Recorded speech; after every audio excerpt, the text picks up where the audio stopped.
The story begins in Nanrong City, where third-year high school students are about to awaken. Several students are inside a bus. Jiang Yan wakes up startled and realizes that he really has returned. He tries to understand where he is and remembers that after graduating from high school, the entire class goes to the station to awaken their professions. But this was 2.5 years before the destruction of the city. 12 years ago, many entrances to demon lairs suddenly appeared throughout the human world, and the demonic lair near the city was one of them. Monsters emerging from the demon lairs massacred humans on a massive scale. It was only when humanity entered those lairs to launch a counterattack that they discovered firearms and nuclear weapons were affected by demonic energy in the demon world, making them unusable. Later, humans discovered that as long as they reached the age of 18 and approached the lairs, they could awaken into various professions. They awakened their innate abilities and gained the power to fight demonic creatures. Eventually, all the entrances to the demon lairs were brought under control,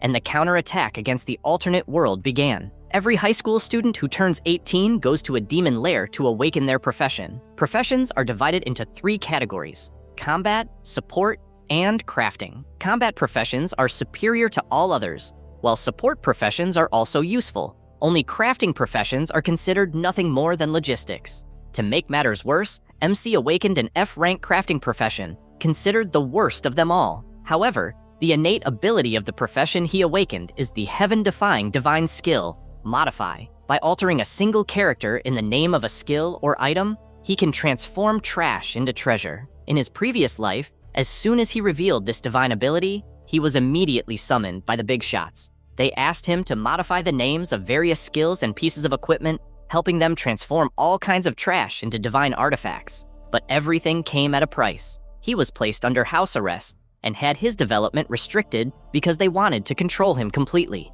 Until one night, a massive level 96 dragon-like beast emerged from the demon lair. That day, he had just reached level 70, barely entering the ranks of the most powerful players. He used that power to change the name of the resurrection skill to Rebirth. On the verge of death, thanks to the modification of his skill, he ended up being reborn. His destination is Nanrong Station. Still lost in thought, he figures that since he has been reborn, it no longer matters who wants to get rid of him, because he can only rely on himself. In this new life, he is determined never to tell anyone about his abilities again. This is also his way of protecting his family, his friends, and even the city. Silently, he resolves to strengthen himself so he can save the region. Sometime later, at the headquarters of the Hunter Association, several people are gathered together, all afraid of awakening a useless profession. MC's name is Jiang Yan. He was born with full mana affinity and ranked first in both academics and combat.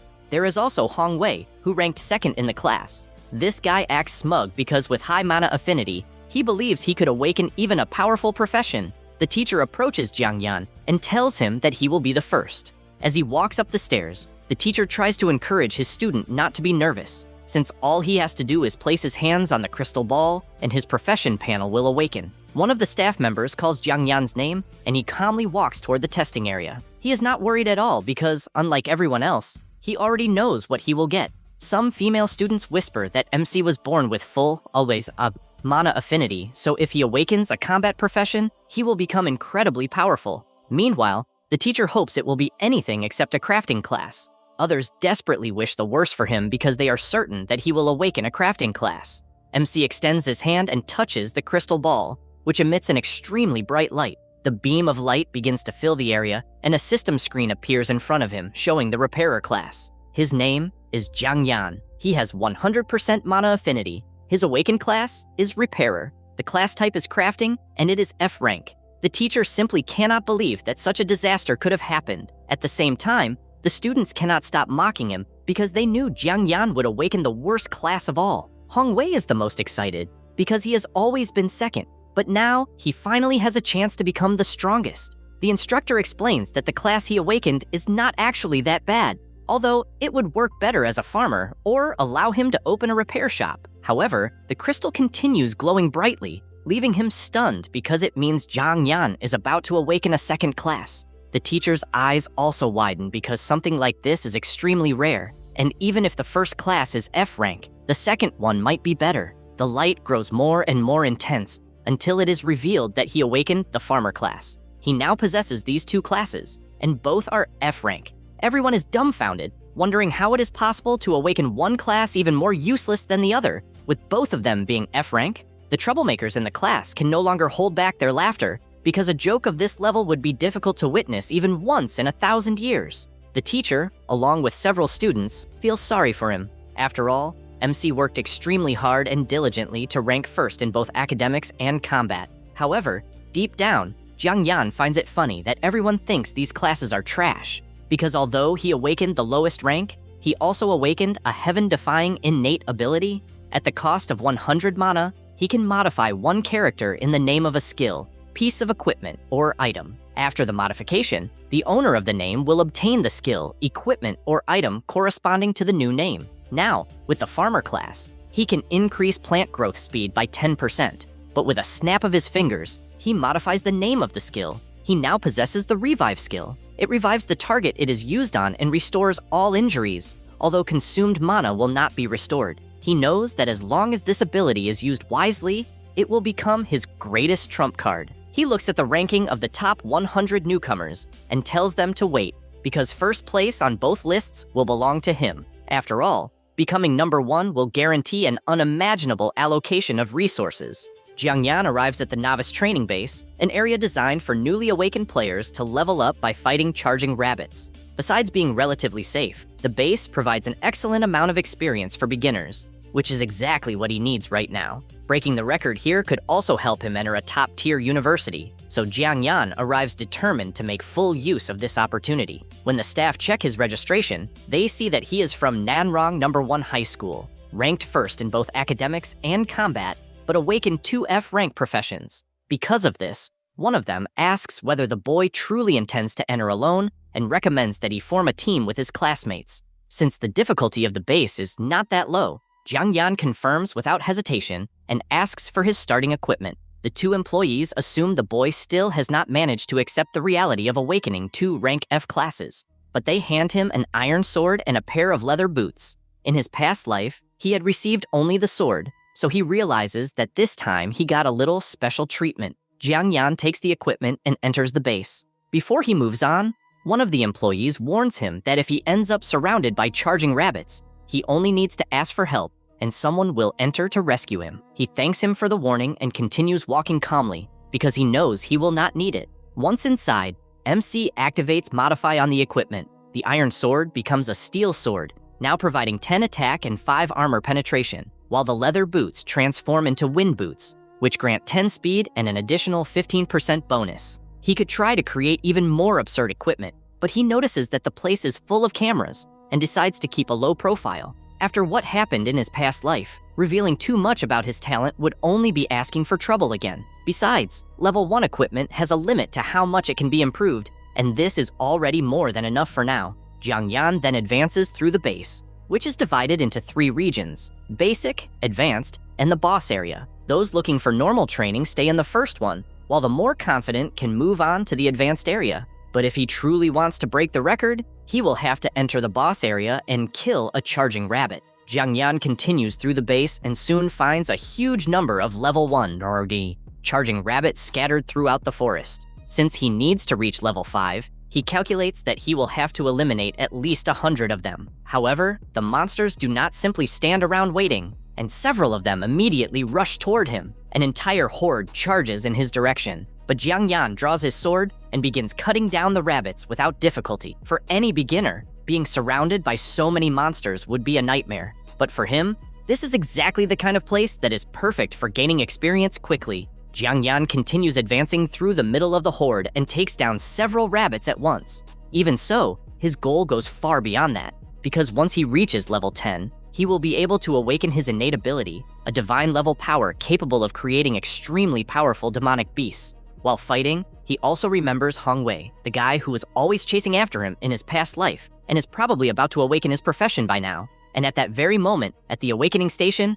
Yang Hong Wei is called up for the test. Hong Wei places his hand on the crystal, and an immense surge of energy explodes around him. The result appears immediately afterward. Berserker, a rank A main combat profession, with 69% mana affinity. The boy, who would have been satisfied with anything capable of surpassing Jiang Yan's rank F classes, starts celebrating as if he had won the lottery. The students are impressed by the rank A profession, and remember that Hong Wei is spent 3 years trailing behind Jiang Yan. Now the guy finally believes he has turned the tables and proudly announces that no one can call him number 2 anymore because first place in the class now belongs to him. Still feeling full of himself because of his awakening, Hongwei decides that it would be a shame for Jiang Yan not to be there to see his rank A profession. After learning that MC went to the novice training base, he gathers a few classmates and heads after him under the excuse that he is going to help him. However, no one believes that story because it is obvious that the guy only wants to find Jiang Yan and humiliate him after finally obtaining a better profession. Meanwhile, at the awakening station, the teacher is still thinking about all the effort Jiang Yan put in over the past few years. The boy studied late into the night, trained his body to its limits, and endured intense mana-tempering sessions all by himself. Because of that, it is difficult to accept that someone like him awakened exactly 2 rank F professions. Wang Qingfeng, a student from Class 9 and second place in both academics and combat, always right behind him, also refuses to believe that this is enough to limit Jiang Yan. Qingfeng remembers the finals of their first year, when Jiang Yan defeated him and completely humiliated him. Ever since then, he has recognized MC as his true rival. After learning that Yang Hongwei intends to go after him and cause trouble, Qingfeng also decides to head to the base. After all, in that lunatic's mind, if anyone is going to defeat and humiliate Jiang Yan, it has to be him. Back at the training base, Jiang Yan is completely exhausted after slaughtering more than 100 rabbits almost entirely by himself. His current body still cannot keep up with the experience he possessed in his past life, but he has already reached level 4 with 94% of his experience bar filled.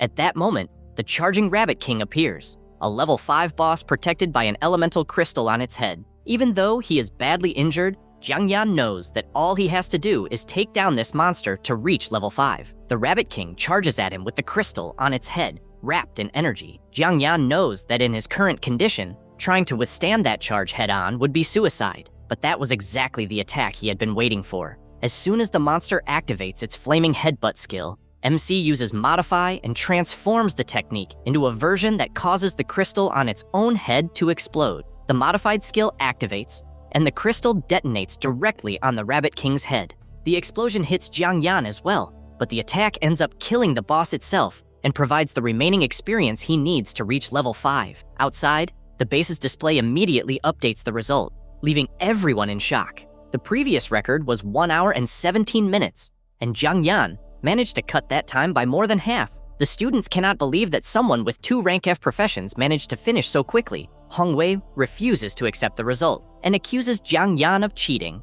while the others comment that if that is true, his reputation will be ruined. Convinced that he has finally found a chance to expose his rival, Hongwei decides to personally head to the base. Meanwhile, Jiang Yan is already preparing to move on to the next stage of the training. Jiang Yan sits down for a few moments and activates regeneration to recover his strength. While resting, he remembers that the boss of the next stage is completely different, the Cyclone Wolf King, a creature that gave him an absurd amount of trouble in his past life. After recovering, Jiang Yan picks up his sword and calmly moves forward. But this time, he already knows his opponent and intends to repay with interest everything he suffered at the hands of that beast. Jiang Yan arrives at the Cyclone Wolf base and immediately recognizes the place, known as a true slaughterhouse for beginners. The ordinary wolves range from level 6 to 9, while the Wolf King reaches level 10. Since newly awakened people are normally still between levels 1 and 5, entering there too early is practically asking to suffer. In return, the experience offered is enormous, and if someone manages to defeat the Wolf King, they can quickly advance all the way to level 10. Jiang Yan knows that clearing this base just once should already be enough to reach his goal. Once he reaches level 10, he will be able to awaken his second innate ability and also receive permission to hunt alone outside the bases. Before he enters, however, the instructor asks if he really intends to challenge that place without forming a team. The man reminds him that even level 8 beginners usually form groups of 6 before entering, and that even a genius with a rank A profession once came out of there gravely injured. Even after hearing that a guy with 2 rank F classes is practically asking to die, Jiang Yan simply thanks him for the warning and confirms that he has no intention of backing down. Jiang Yan enters alone without paying any attention to the contempt and continues forward, determined to keep getting stronger. Soon, several Cyclone Wolves notice his presence and charge at him together. MC rushes straight toward them, causing his sword to emit a strange glow as he decides to test the strength of these monsters first. From above, the instructor sees Jiang Yan throw himself into the middle of the pack and thinks the boy has gone insane. But in just a few movements, He cuts through the wolves with his sword and begins taking them down one after another, gaining experience for each kill. The man is completely stunned when he realizes that Jiang Yan is doing all of this with ease without even using his profession's innate ability. The instructor becomes increasingly shocked as he watches Jiang Yan massacre the cyclone wolves so easily and begins to consider that the boy might actually be a genius. Sometime later, MC is already sitting atop a literal mountain of corpses, making the man realize that he had completely misjudged that student. Embarrassed that he treated Jiang Yan like an idiot, the instructor decides to leave before the boy notices his reaction. Meanwhile, Jiang Yan has already reached level 9 and activates regeneration to recover from his injuries. These wolves are several times stronger than the rabbits he fought before, whether in strength, speed, or intelligence. Even with his wounds regenerated, the pain remains, but Jiang Yan simply ignores it. If he intends to change his fate in this life, then this is nothing. And while he recovers among the corpses, an enormous presence finally appears in front of him. It is time for a battle between kings. The level 10 Cyclone Wolf King appears and advances imposingly. Jiang Yan already knows its abilities, including a technique capable of greatly increasing its speed. Another technique allows it to launch a wind claw from a distance. Since there is not much room to alter the names of these abilities without risking some kind of mistake, Jiang Yan abandons the idea of relying on Modify. The Wolf King charges at him, and MC decides to settle things in the simplest way possible. With raw strength and combat skill, the monster attacks, but Jiang Yan dodges by leaping into the air and immediately counterattacks. After all, besides possessing a divine level innate ability, he was also ranked first in his school in combat. Now it is time to prove that title was not earned for nothing. Outside the rabbit base, Hong Wei and several classmates appear exhausted and injured after venturing into the advanced area and having to call for help. The instructors even scold the group for entering a zone above their level, and Hong Wei becomes even more furious because even as a team, they could not even reach the boss area. But that only makes him angrier, since he cannot understand how Jiang Yan managed to clear that base alone. Soon afterward, the base's leaderboard confirms Jiang Yan's new record and shows that he shaved around half an hour off the previous best time. Unable to accept the difference, Hong Wei insists that it must have been cheating and decides to take the others to the Cyclone Wolf base. His plan is simple now: catch Jiang Yan red-handed and destroy MC's reputation once and for all. Meanwhile, Jiang Yan finishes his battle against the Wolf King, drives his sword into the monster's corpse, and finally reaches level 10. With that, he awakens 2 new innate abilities, one connected to his repairman class called Durability, and another connected to his farmer class called Plant Grafting. That second one is exactly what he had been waiting for. Without wasting any time, Jiang Yan activates Modify and alters the ability, transforming Plant Grafting into Universal Grafting. At that very moment, he obtains a divine-level technique capable of combining the genes of 2 biological species to create a new creature, with a chance of being born as a superior version. Jiang Yan then realizes just how absurd this power is. Once the ability reaches level 10, the success rate for creating a superior creature rises to 100%. Even with some limitations, it is still a broken ability because it allows him to use 2 powerful demonic beasts as the foundation to create an even stronger beast, potentially with better racial abilities. And the most overpowered part is that it does not stop there. If he combines this power with a Beast Tamer scroll, Jiang Yan will even be able to turn these creatures into completely loyal battle pets. After understanding the true value of the new ability, he realizes that he has just obtained a monstrous trump card for the future. Jiang Yan stares at his own ability and remembers how, in his previous life, he was exploited by powerful people who used his power to obtain everything they had. Now, covered in wounds, he tightens his grip on his sword and decides that in this life, this power will belong only to him. Surrounded by the corpses of the wolves, Jiang Yan collects the spoils from the hunt and decides that it is finally time to head back. Besides the experience, he also finds a magic crystal, an extremely rare drop that can be sold for a fortune or used to grant powerful effects to equipment. The problem is that crystals obtained inside training bases belong to the association, so he cannot simply keep it for himself. Even so, Jiang Yan is not discouraged, because now that he has reached level 10, he can already venture into the wilderness outside the demon lair, and everything he obtains out there, whether it is a magic crystal or any other material, will belong to him. Excited by this, he even thinks that his money problems are about to disappear. But then, he feels the pain from the wounds across his body and realizes that the situation is still not resolved. Jiang Yan examines the cuts and concludes that none of them are fatal. Because of that,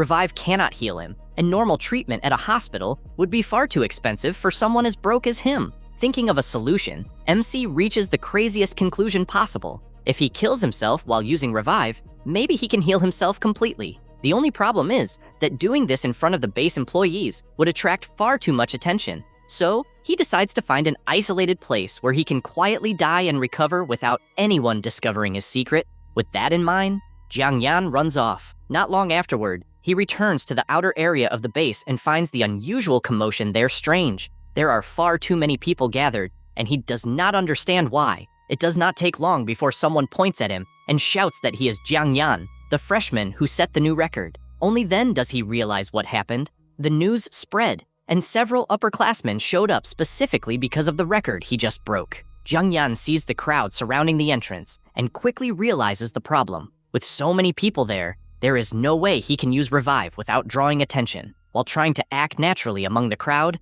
he feels his injuries getting worse and concludes that if he heals himself in front of everyone, he will end up exposing himself. So he begins thinking of a way to shake these people off. But before he can leave, a golden light descends upon the area and an enormous angelic manifestation appears, leaving everyone frozen in shock. The crowd reacts immediately because that is a rank S support class, the extremely rare Holy Angel. Soon afterward, Yao Kexin appears, advancing while surrounded by that sacred light with radiant wings shining behind her. The girl comes from the powerful Yao family, so her presence alone immediately draws attention. The crowd grows even more excited when they realize who has arrived. After all, it is not every day that someone from the prestigious Yao family appears there, much less because of a freshman who has just broken a record. Sacred light surrounds Jiang Yan, and his injuries begin disappearing rapidly. Relieved, he thanks Yao Kexin and comments that since she has such a useful healing skill, he can repay the favor in the future by repairing her equipment.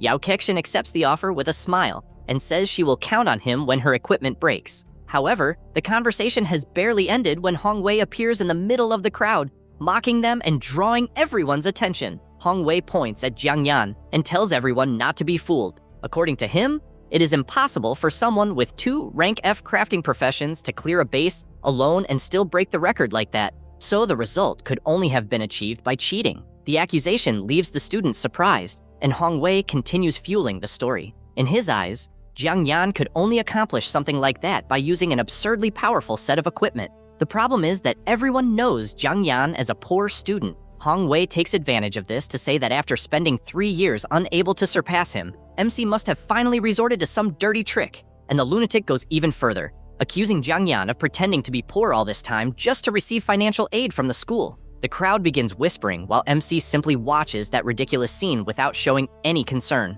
Jiang Yan stares at Hong Wei without being shaken and understands the guy's intention. He wants a fight to prove that the record was achieved without cheating. Hong Wei then tells MC to take off his equipment and face him on equal terms. Yao Kexin tries to stop Jiang Yan from falling for the provocation, reminding him that he does not need to prove anything to anyone. Even so, MC thanks her for her concern, tosses his sword aside, and accepts the challenge. Jiang Yan decides to settle the problem right there before Hong Wei can continue causing trouble and interfere with his plans. On the other side, the boy releases a violent red aura and activates his berserker skill, confident that a rank A profession will be enough to crush his rival. Hong Wei enters berserk, a technique that consumes part of his own vitality to increase his strength, agility, and defense by 30%. Engulfed in red energy, he promises to defeat Jiang Yan and expose his supposed fraud, while MC simply watches calmly and tells the guy to enjoy that confidence while he still can. Jiang Yan loosens his wrists and takes a fighting stance.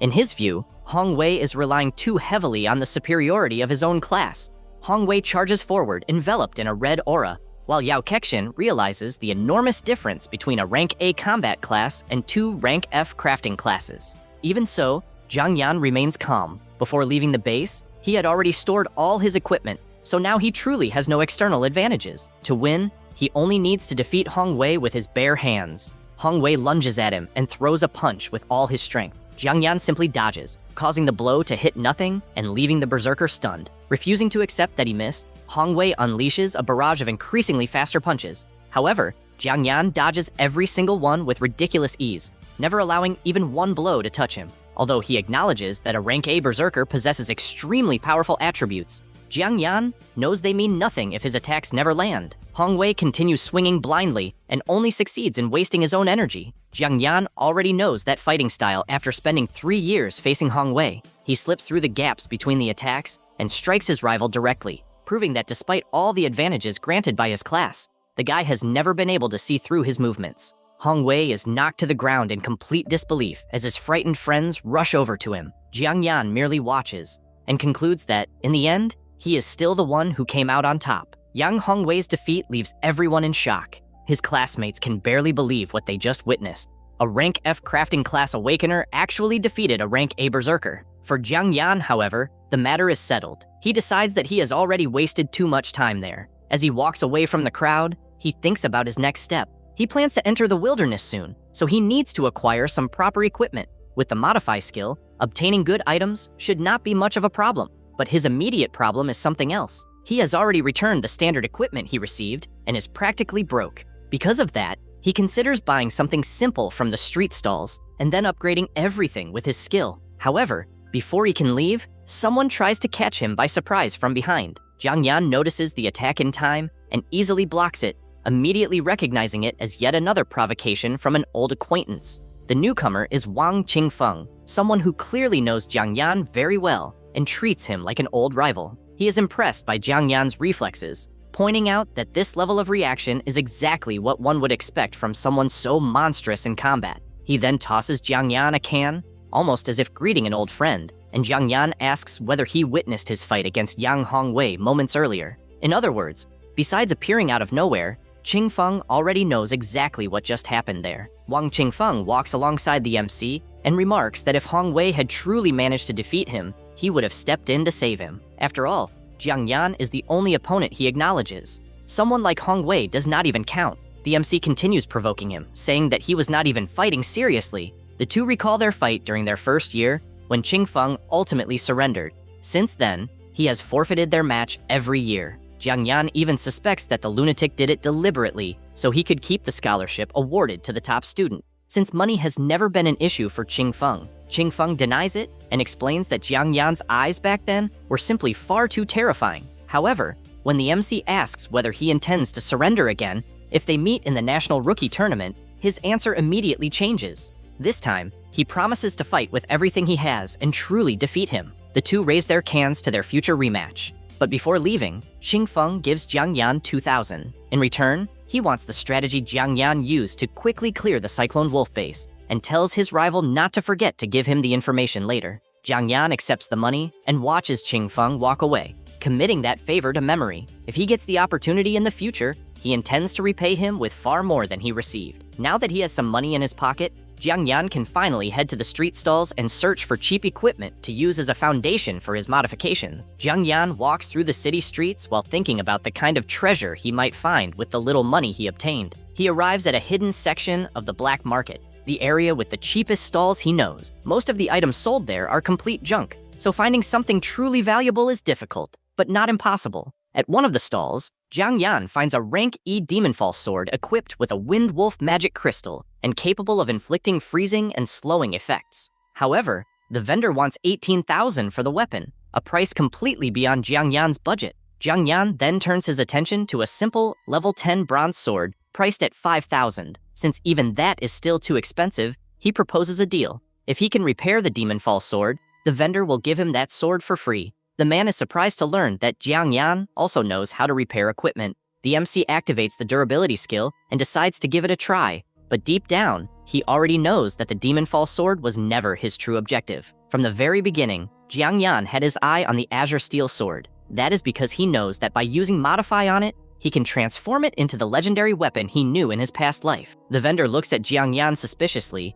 and asks what rank his profession is, and whether he truly possesses a skill capable of restoring durability. Jiang Yan gathers mana in his hand and reveals that he is a rank F repairer. The man then picks up the damaged sword and explains that he also has a crafting class as a rank D blacksmith. Yet even with his far greater knowledge of weapons, he cannot guarantee that he would be able to restore it. He explains that when a weapon's durability reaches 0, it is completely destroyed. Repairing it requires understanding its internal structure and correctly restoring the flow of mana, because any mistake could worsen the equipment's condition even further. Therefore, If he fails, the MC will have to pay 18,000 for the sword. Kexin watches everything from a distance and realizes that the vendor is not exaggerating, since even the rank B professionals associated with her family struggle with this kind of repair. Jiang Yan takes the sword and tells the man to watch carefully as he begins enveloping the weapon in his energy. Blue mana flows across the entire blade as he reconstructs its structure. In his past life, he repaired rank A and even rank S treasures.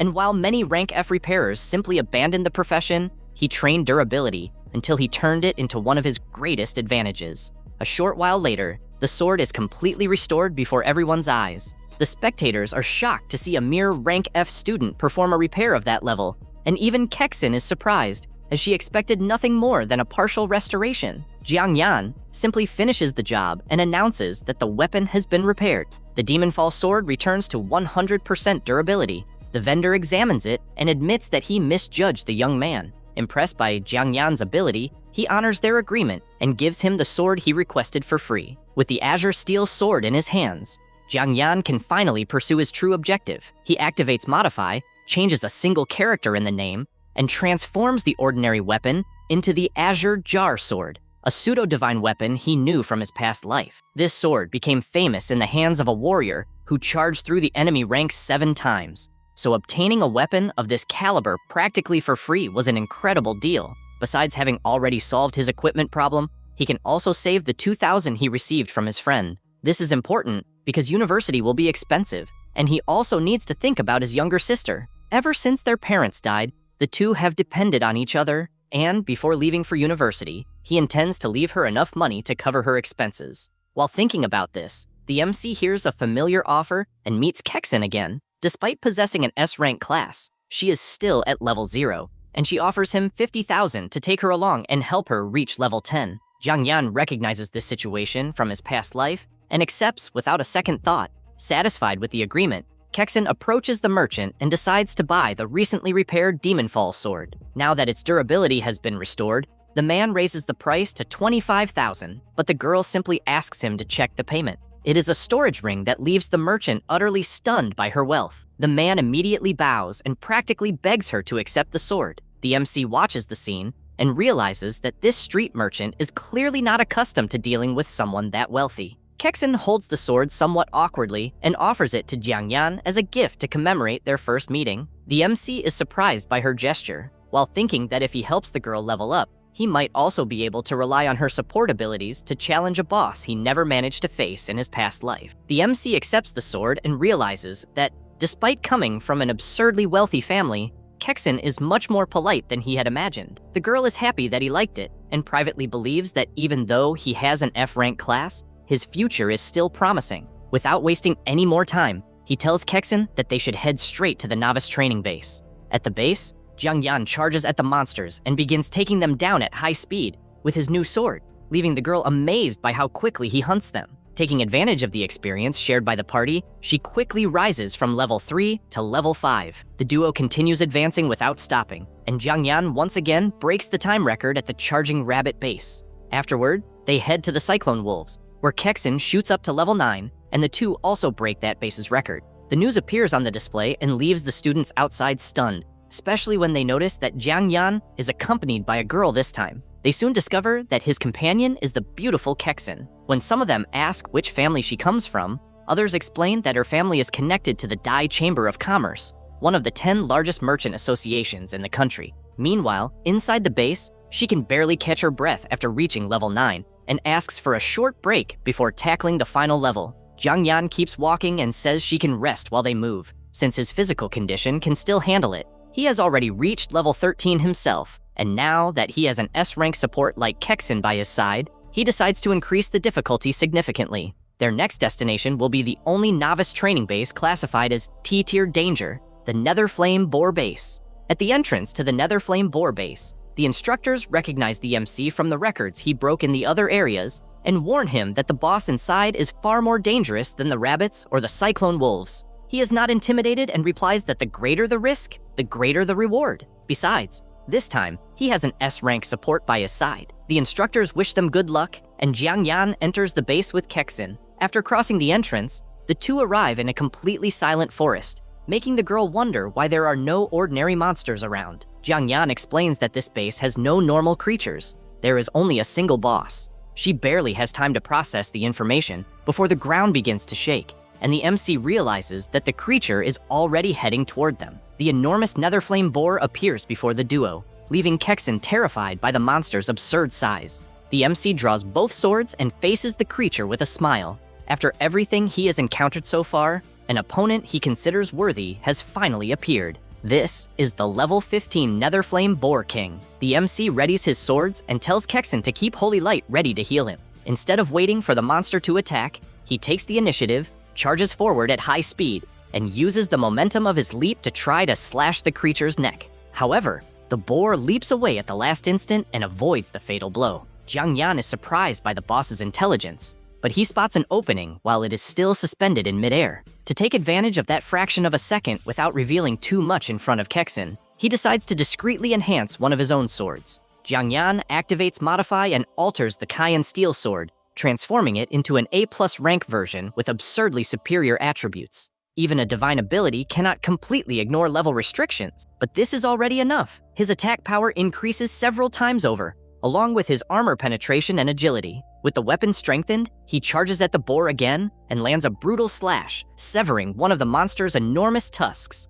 As soon as he gains the upper hand, he undoes the modification and returns the sword to its previous state before Kexin can notice anything strange. She is shocked to see an apparently E-rank weapon easily cut through one of the toughest parts of a boss. However, she quickly dismisses the possibility that the sword deserves the credit and concludes that Jiang Yan achieved it through his own strength and combat technique. To her, this finally explains how someone with 2 F-rank professions managed to break so many records. His combat abilities must be far beyond those of an ordinary awakened individual. Jiang Yan notices the girl trying to come up with an explanation on her own and chooses not to correct her. After all, the boss is still standing before them, and this is no time to stand around thinking about it. He realizes that he can end the fight with his next strike and tells Kexin to use Holy Light immediately, otherwise she will not receive any experience. The girl raises her staff and activates the ability, enveloping them both in sacred light. With the support ready, the MC decides to finish off the boss and realizes that Modify's short cooldown also allows him to use the ability multiple times during a battle.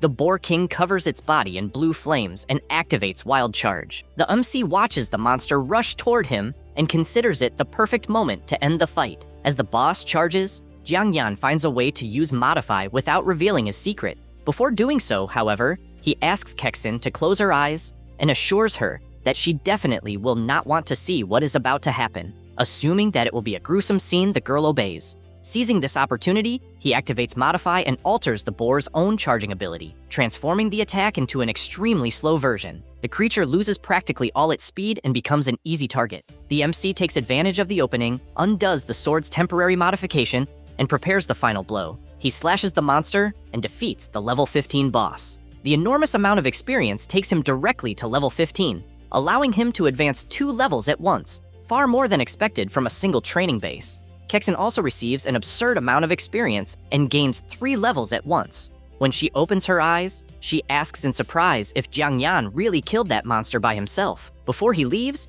Kexin asks him to wait and gives him the agreed payment along with an extra gift, a spatial ring. The MC is surprised because this type of item can store objects inside it, and even a small one can be worth hundreds of thousands. Because of that, he tries to refuse it, but she insists, saying that he helped her gain several levels and deserves a reward. Since he plans to enter the wilderness soon and truly needs somewhere to store the resources he obtains, Jiang Yan eventually accepts it. To return the favor, he promises Kexin that she can ask him for anything once in the future, as long as it does not go against his principles. With the power leveling service complete, Jiang Yan decides to end his training for the day. Outside, he checks the rookie rankings and realizes just how fierce the competition is that year. He still holds first place, but several schools have awakened students with extremely high-level professions, including 3 Rank S combat classes at Nanrong No. 3 school alone. Because of that, he knows he will not remain comfortably at the top for long. Among the names beginning to rise are people Jiang Yan knows very well from his past life, such as Li Yufeng,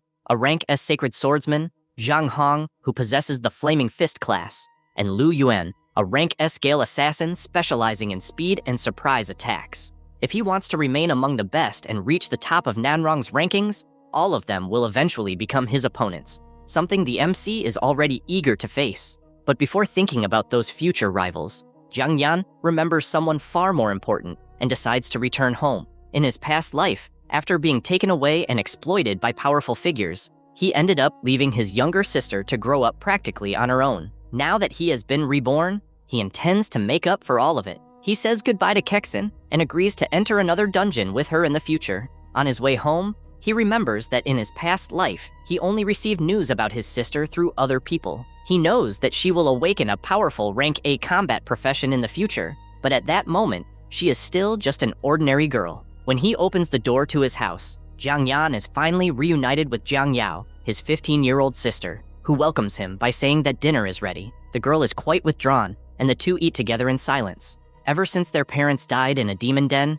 she has been like this, completely different from the cheerful girl she was 3 years ago. As he looks at Jiang Yao, he remembers how much happier his sister was before their parents died. After that tragedy in the demon den, she changed greatly. During dinner, his sister suddenly announces that she has decided to drop out of school, leaving the MC unable to understand why. He remembers that the high school entrance exams are approaching, and that his sister always receives A grades in both academics and combat. She explains that she saw her brother's ranking, which now places him first among Nanrong's rookies, and believes that all his hard work will finally turn him into a powerful awakened one. However, when she talks about herself, she says that despite having good grades, she feels as though she will never get anywhere. The girl says she would rather start working early to help with the household expenses, but he immediately realizes that this is not the real reason and demands that she tell him the truth. Before he can pressure her any further, the door opens and a familiar man enters the house. The visitor is Uncle Quan, the owner of a loan company and an old acquaintance of the family.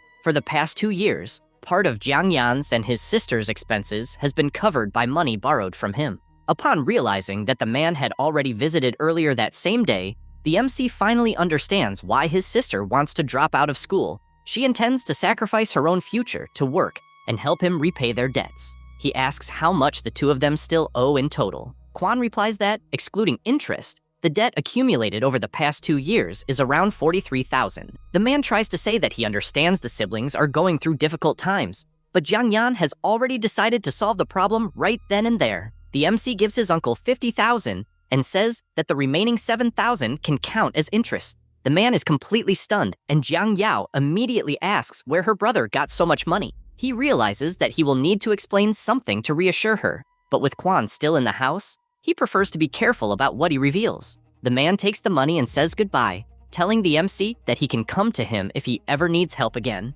As soon as he leaves, Jiang Yao asks whether that money came from an inheritance their parents left behind, but her brother explains that he earned it through his own abilities and tells the girl to stop worrying. He also assures her that he will reach first place in the rookie rankings and earn the title of the city's best rookie. The MC remembers that the first place prize alone is worth 300,000. Because of that, he pats his sister on the head and makes it clear that she does not need to drop out of school or sacrifice her own future to help him. The girl becomes emotional when she realizes that her brother truly discovered what she was trying to do. To fully reassure her, he also gives her some money and tells his sister to continue studying and training. He jokes that once he reaches the top, she will also have to work hard because everyone will know her as the younger sister of the #1 genius. Jiang Yao cannot hold back any longer and hugs her brother while crying, promising that she will not bring shame to their family. As he comforts the girl, the MC decides that from now on, he needs to find a way to earn money and level up at the same time. First place in Nanrong will belong to him,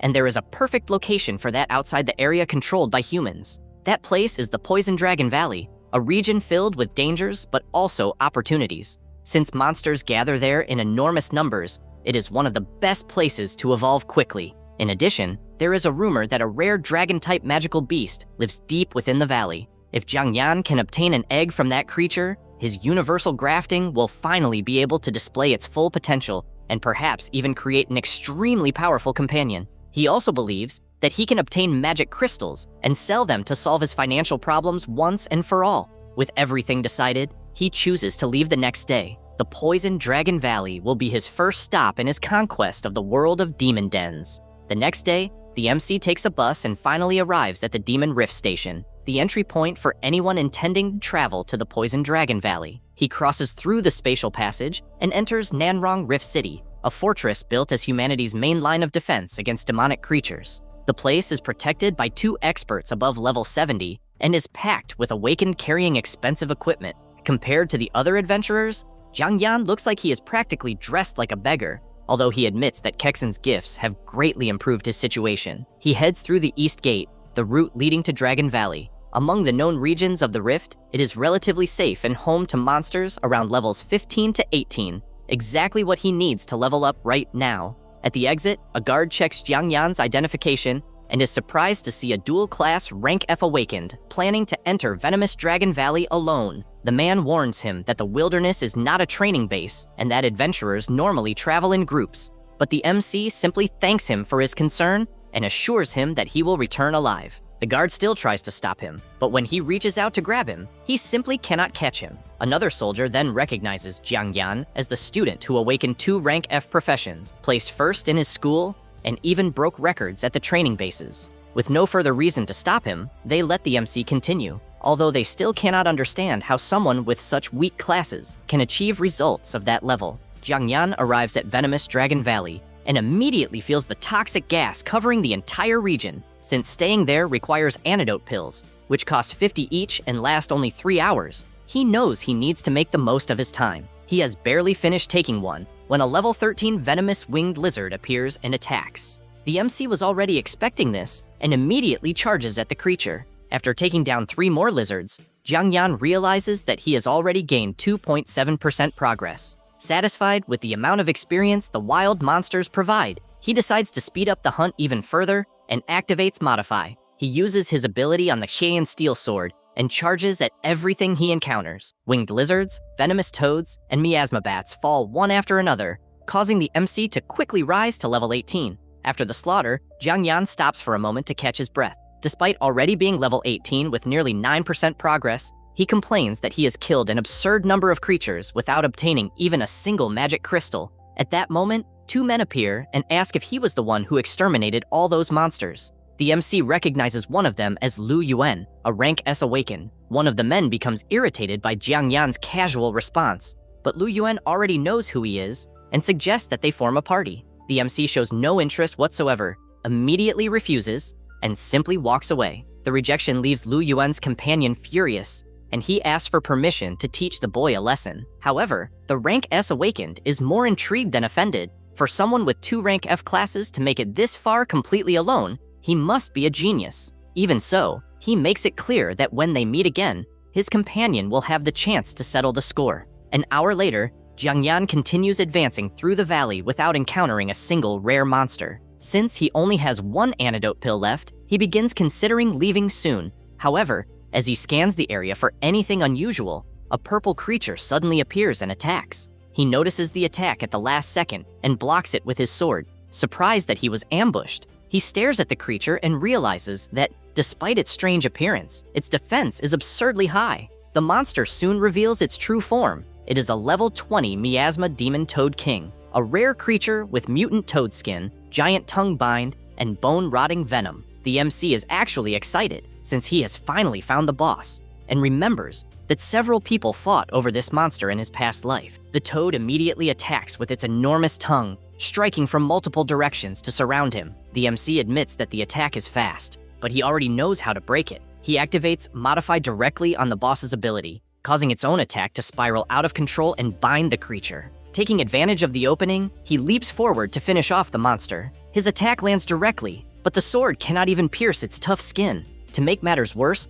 the boss activates Mutant Toad Skin and increases its resistance even further. Since the boss is a higher level than Jiang Yan, the effect of Modify quickly expires, and its tongue returns to normal. The MC realizes that this is precisely one of the greatest limitations of using his ability directly on stronger enemies. The toad attacks with its tongue again, but Jiang Yan has already changed his strategy. Instead of continuing to modify the monster, he grips his sword and activates Modify on the weapon itself. The Demonfall sword transforms into the Demon King's sword. A monstrous red energy erupts around him as the new weapon begins releasing an entirely different power. At that very moment, a consciousness awakens within the sword and demands to know who dared summon that king. This weapon is so absurd that not even its rank or attributes are displayed correctly. It carries the will of a demon king along with overwhelming demonic energy. MC grips the new sword and immediately realizes that this modification turned out far worse than he expected.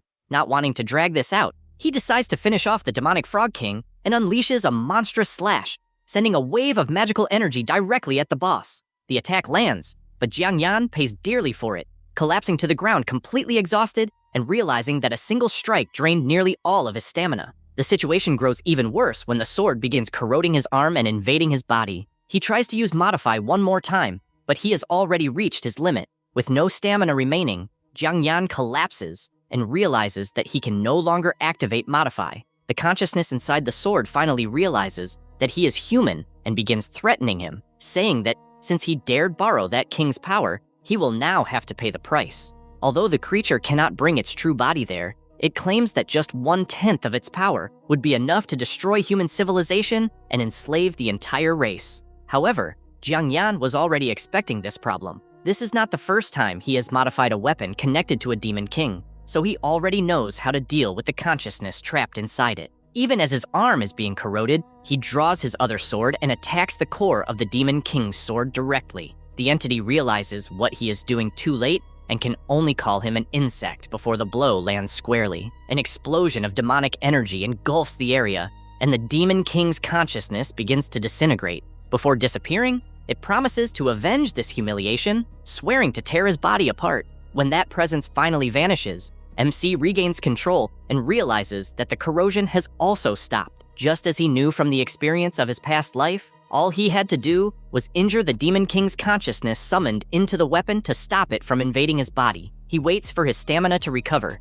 knowing that afterward, he only needs to restore the sword to its original form to end the problem. As he rests, he remembers that something similar happened in his past life when he used Modify. That time, the entity that descended was the Infinite Demon King, known as the Thunder Spirit Calamity, and the situation was so absurd that it required the intervention of a guardian above level 80. It was precisely thanks to that disaster that he discovered how to deal with these entities. To subdue them, one must attack the consciousness residing inside the weapon directly. Even though he knows this method, MC still wonders where these beings truly come from. Perhaps they are creatures connected to the demonic rifts, or perhaps the demon kings themselves exist in an even more terrifying world. After resting long enough, he decides to stop thinking about it, activates Modify, and restores the sword to its demon fall form. He then begins collecting the spoils, mentally demanding that the demonic frog king not disappoint him after all that effort.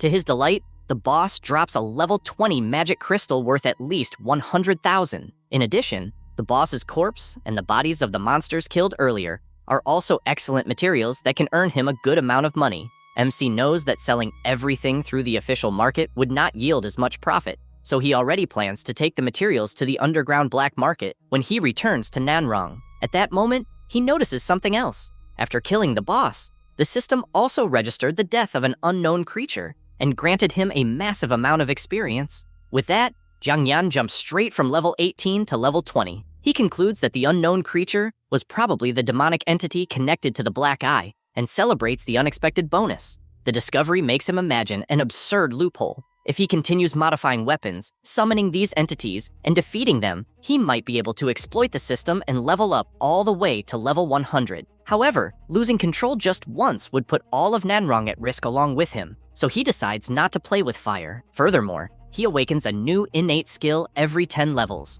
and now he wants to check what he gained upon reaching level 20. The system reveals 2 new abilities. As a craftsman, he received Dismantling, which can dismantle items below level 10 and turn them into materials, with a 10% chance of triggering a critical effect that doubles the rewards. As a farmer, he gained Pest Immunity, protecting crops from pests. Jiang Yan is especially pleased with Dismantling because it is excellent for making money, while he considers the second ability situational but extremely useful at critical moments. With everything settled and the spoils secured, he decides that it is time to return. As he moves through the forest, Jiang Yan notices someone hiding among the trees and recognizes the man as one of young Master Lu Yuan's lackeys. Moments later, the man celebrates finally finding the trash with 2 rank F classes. The system reveals that he is Liu Tao, a level 17 rank B assassin. Liu Tao wastes no time and activates his innate ability, Extreme Speed, increasing his agility by 30% before charging at Jiang Yan with 2 blades.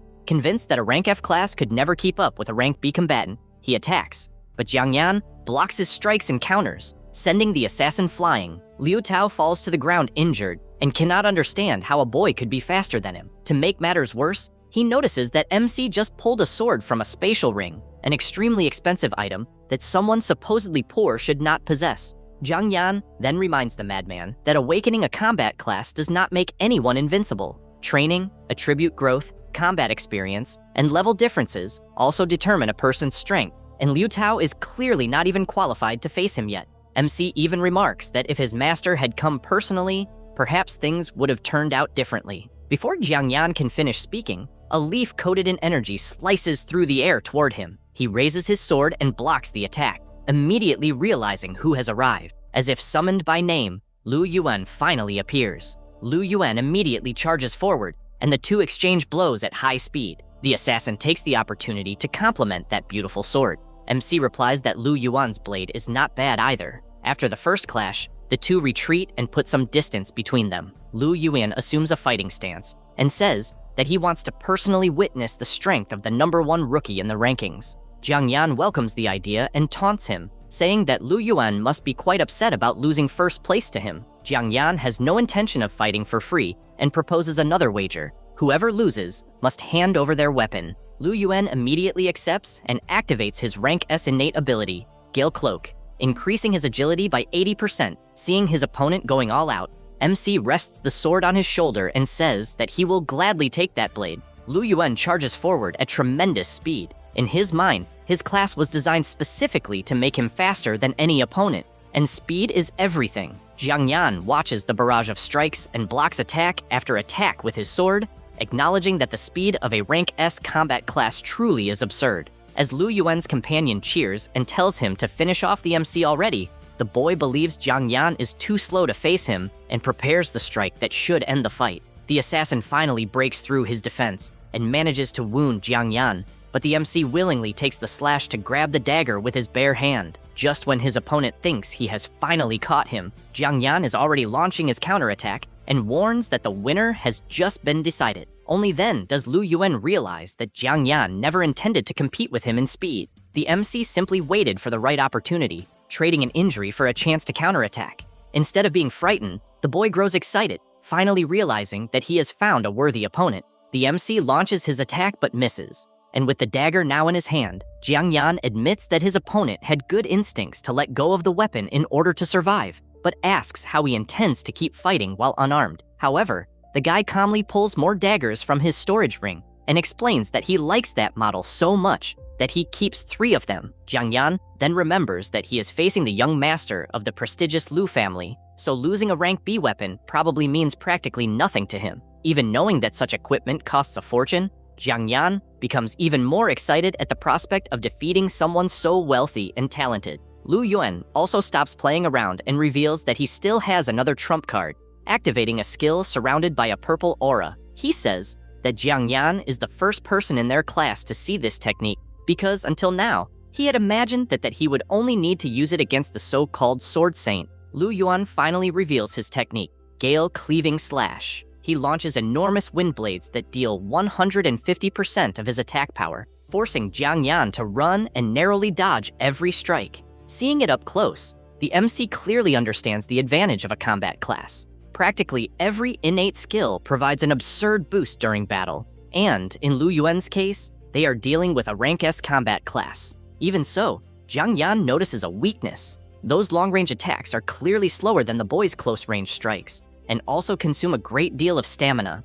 He therefore decides to use the terrain to hide and wait for an opportunity to end the fight with a single attack, since he cannot simply reveal his true innate skill. Lu Yuan watches Jiang Yan disappear among the trees and even admits that hiding was a smart decision. However, he has no intention of letting the MC remain comfortable for long. Gathering an enormous amount of energy, the boy launches another Gale Cleaving Slash directly at the area where Jiang Yan is hiding, destroying everything in its path and asking what he will do now that he has lost his hiding place. The attack tears through the forest and raises a massive cloud of dust. As everything begins to settle, Lu Yuan searches for Jiang Yan but finds no one there. The boy is surprised to realize that the MC has simply vanished. Suddenly, Lu Yuan spots a shadow and believes he has found Jiang Yan. He spins around and immediately launches a slash, but the blade strikes only a tree trunk being used as a decoy. At that moment, he realizes that he has fallen for a feint. Jiang Yan made him look one way while preparing to attack from the other.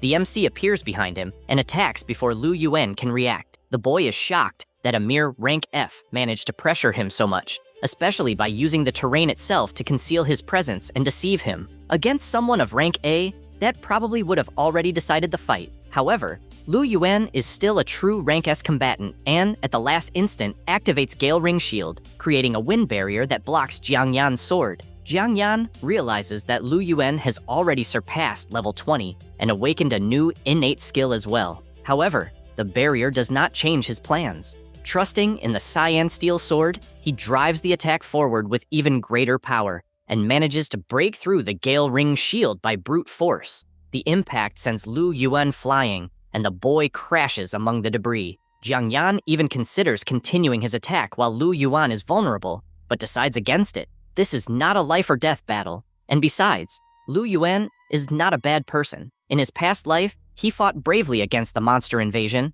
so there is no reason to turn this contest into something fatal. Even while injured and coughing, Lu Yuan still refuses to accept defeat. He calculates that if Jiang Yan comes closer, he can still launch a wind blade at point-blank range, and, even if he has to expend all his stamina, he intends to leave him severely wounded. What truly bothers him is realizing that, despite being a rank S, he was pressured this far by a rank F. If even a rank F class can grow this powerful, then he believes that the potential of a rank S should be even greater. Jiang Yan begins walking toward him, and Lu Yuan immediately tightens his grip on his dagger, ready to attack the moment the MC comes within range. However, instead of continuing the fight, Jiang Yan simply extends his hand to help him stand. Jiang Yan declares that the fight ends in a draw and even praises Lu Yuan's strength. The boy becomes confused, so the MC explains that he considers Lu Yuan an opponent worthy of his attention, and that, as far as he is concerned, their contest does not need to end with a winner or a loser.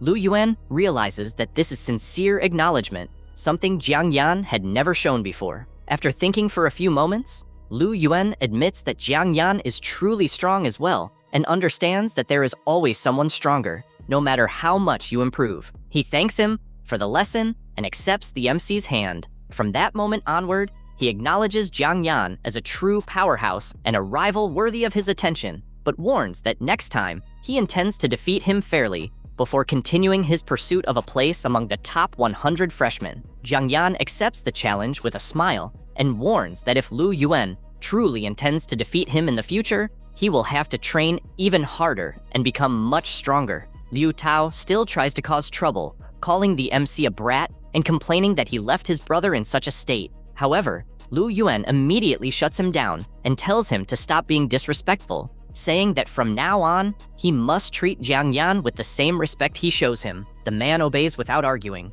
while the assassin promises that in their next fight, he will use everything he has to defeat the MC. Jiang Yan watches the two of them leave and thinks that if he had truly fought with everything he had, Lu Yuan would have already lost the instant he announced his first skill. After this fight, he also realizes that the modified Typhoon Slash still has several possibilities left to explore. The only problem is that because the duel ended in a draw, he had to return the dagger they had wagered and left without gaining anything. Shortly afterward, he notices a strange mist farther ahead, and remembers that Lu Yuan's attack had revealed something that was originally invisible, making him suspect that something may be hidden inside it. To avoid entering unprepared, he activates Modify on his resistance, and transforms the skill into level 1 poison immunity, which protects him for 20 minutes against poisons from creatures up to 1.5 times his level. With this new skill, Jiang Yan no longer needs to worry about carrying antidotes and walks straight into the poisonous mist. As he advances,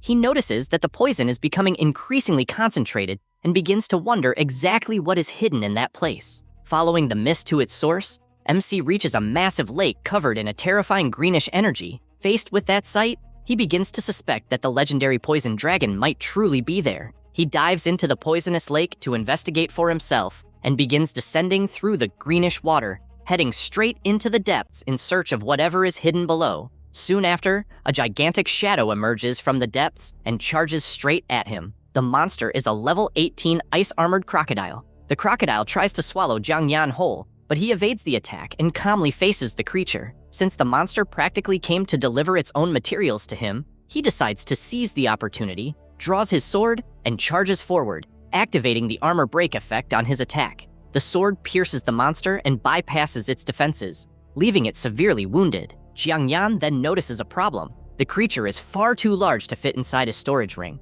Since he has just acquired a skill perfect for this kind of situation, he decides to test Dismantle. Jiang Yan activates level 1 Dismantle, a skill capable of breaking targets down into different materials, with an additional chance of producing double rewards. The crocodile's entire body begins dissolving into countless blue fragments until it completely disappears. From the monster, Jiang Yan obtains E-grade bones and meat, along with D-grade hide, which is considered an excellent material for crafting fire-resistant equipment. Since the hide is already somewhat valuable, he decides to keep it. At that moment, however, an intense poisonous energy farther ahead catches his attention. Without realizing it, he has gotten very close to the true source of the toxic mist. Curious to discover what lies there, he continues swimming and finds a hidden passage deep underwater. The farther he advances, the more he notices that all the surrounding terrain has been severely corroded by the poison, making MC wonder whether his luck has just taken a turn for the better. Jiang Yan advances through the submerged ruins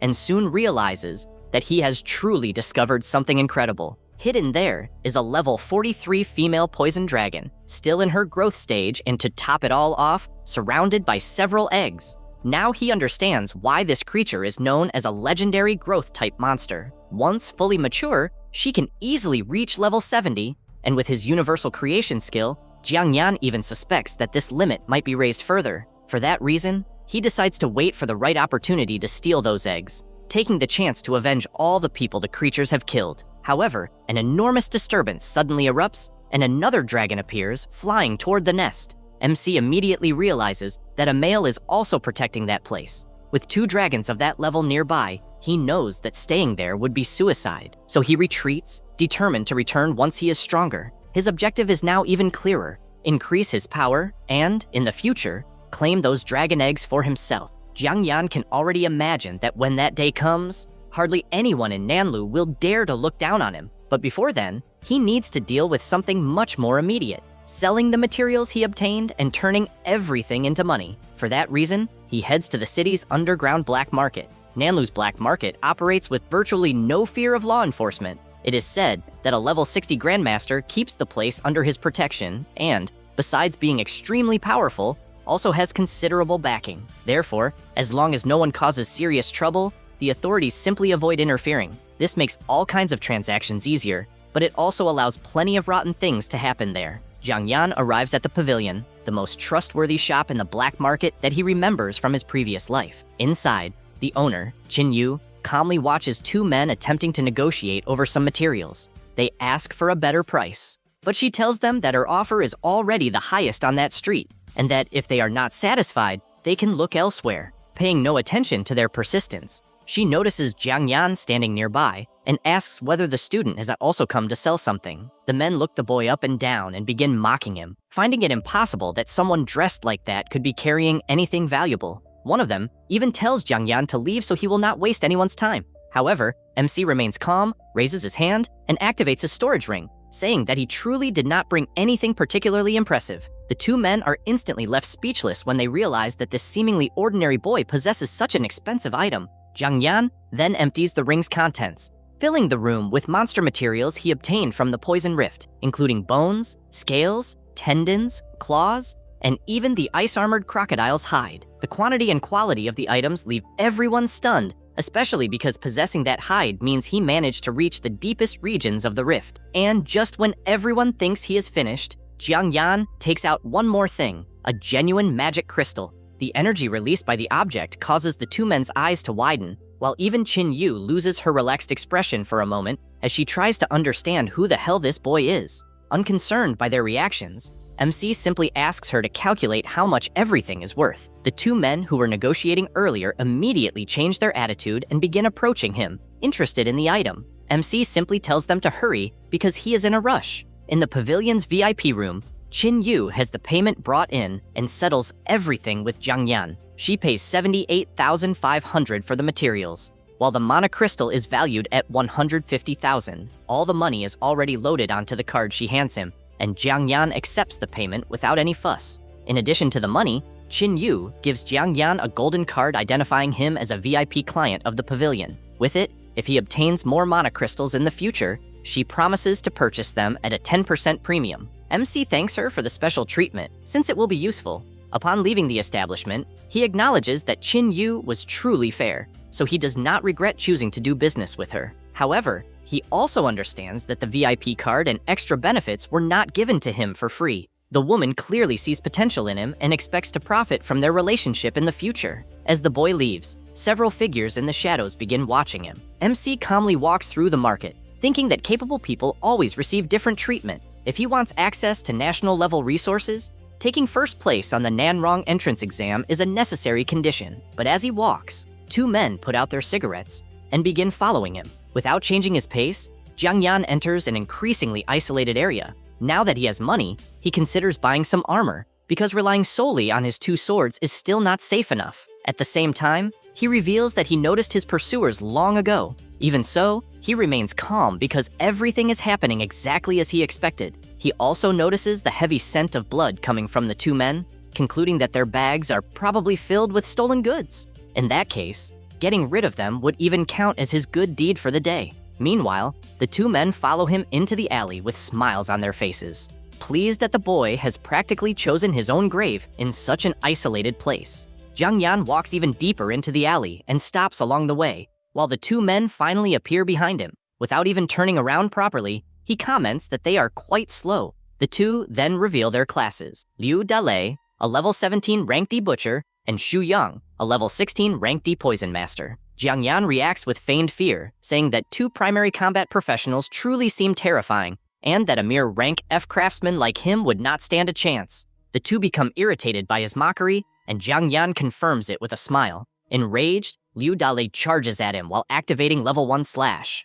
At the same time, Xu Yang activates level 1 poison and coats his weapon with venom. Before their attacks can reach him, Jiang Yan merely raises his hand. Since he has never used those abilities in this life, he decides to test their power and activates Modify. Level 1 slash is transformed into level 1 self slash, causing Liu Dalei to begin repeatedly cutting his own body apart.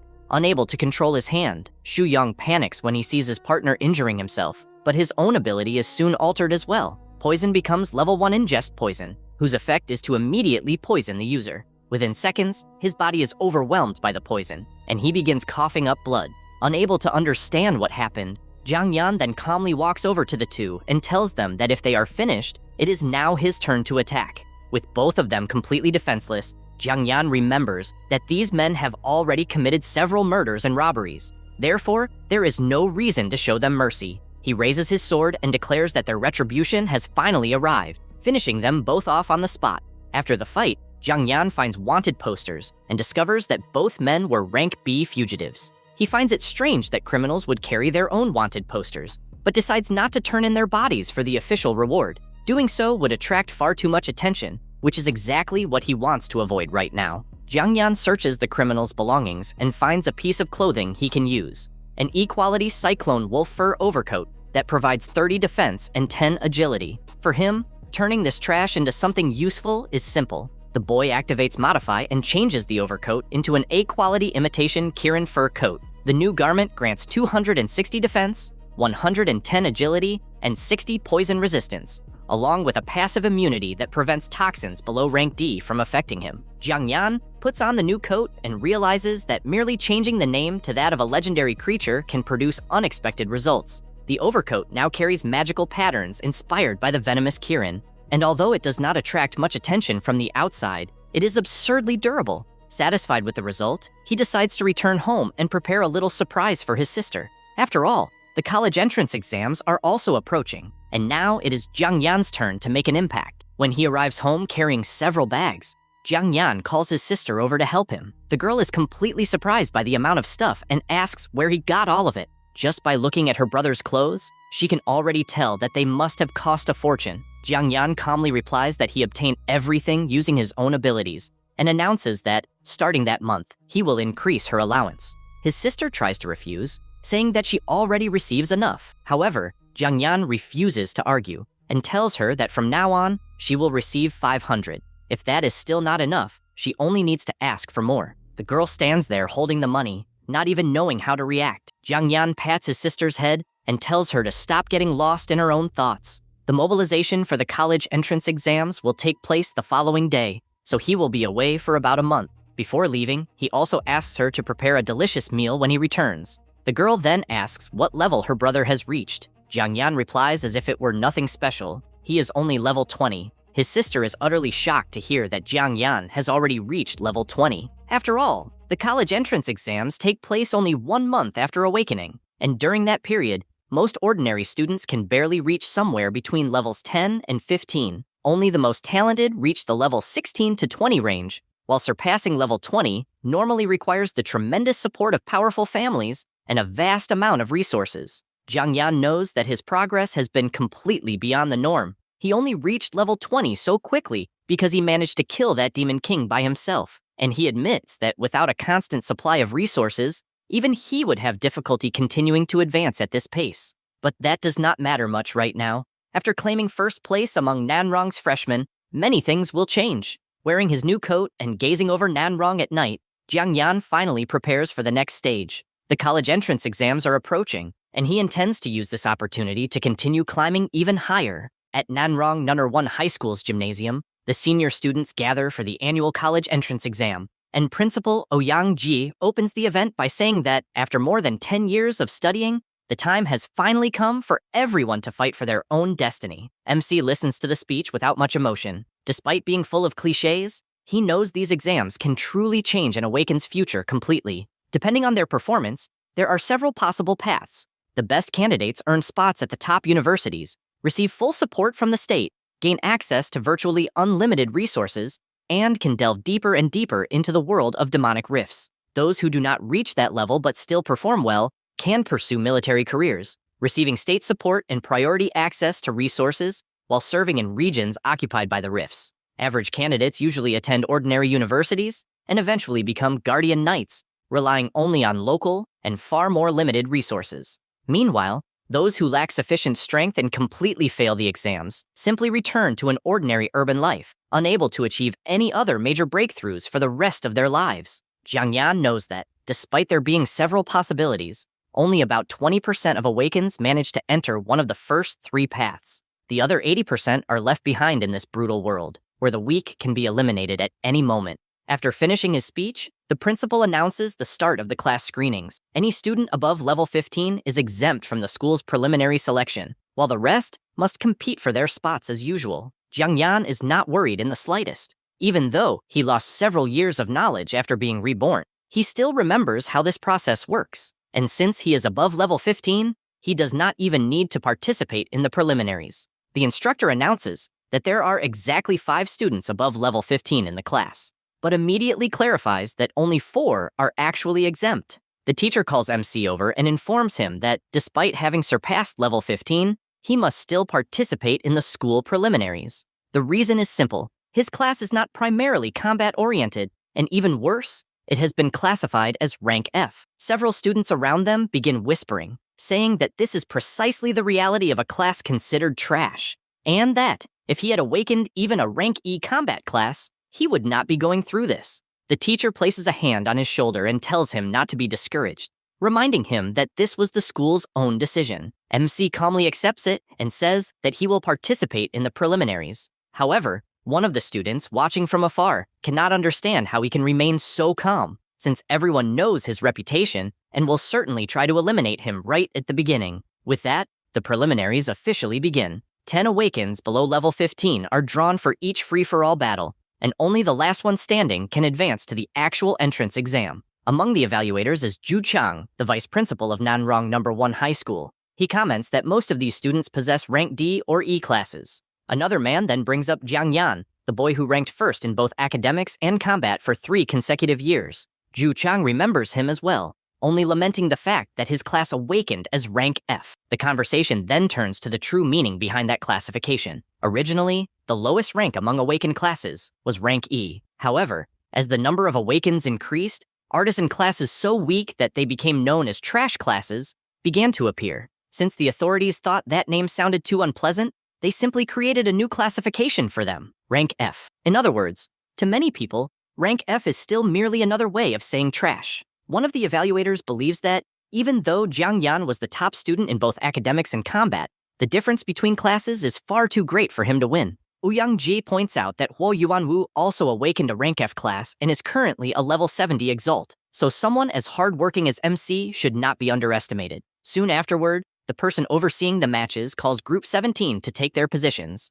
announcing Jiang Yan, Ma Feng, He Yuqing, and the other participants. Jiang Yan finally sees that his turn has arrived and remembers that he promised to take his sister out to eat something delicious, so he has no intention of wasting time there. The others quickly recognize the former top-ranked student in both academics and combat, and also notice that he has already reached level 20. Even so, since his awakened class is merely a rank F artisan class, they decide to join forces and eliminate Jiang Yan first. MC overhears their plan and actually finds it convenient. Since he is also in a hurry, he tells all 9 of them to attack at once. Angered by his arrogance, students from several combat classes surround the boy and charge together, determined to show that there is an insurmountable gap between a rank F class and genuine combat classes. In the stands, the evaluators realize that the fight has finally begun. As the 9 opponents rush forward, the principal comments that their weapons are far too weak compared to the materials Jiang Yan obtained in Poison Dragon Valley. At that moment, MC extends his hand, opens his spatial ring, and pulls an enormous sword out of it. The appearance of the weapon leaves the men in the stands completely shocked, especially when they realize that Jiang Yan even possesses a spatial ring. The vice principal is even more astonished when he recognizes the sword as a rank A weapon, something that could normally only be produced by an artisan above level 50. Immediately afterward, Jiang Yan bursts across the field at an absurd speed and passes through the entire group before any of them can react. The students watching can barely follow his movements and begin questioning how a mere rank F could possess such agility. When he stops on the other side, Jiang Yan simply informs the 9 that they have already lost. The opponents become irritated and say that speed alone means nothing, since Jiang Yan did not even manage to scratch them.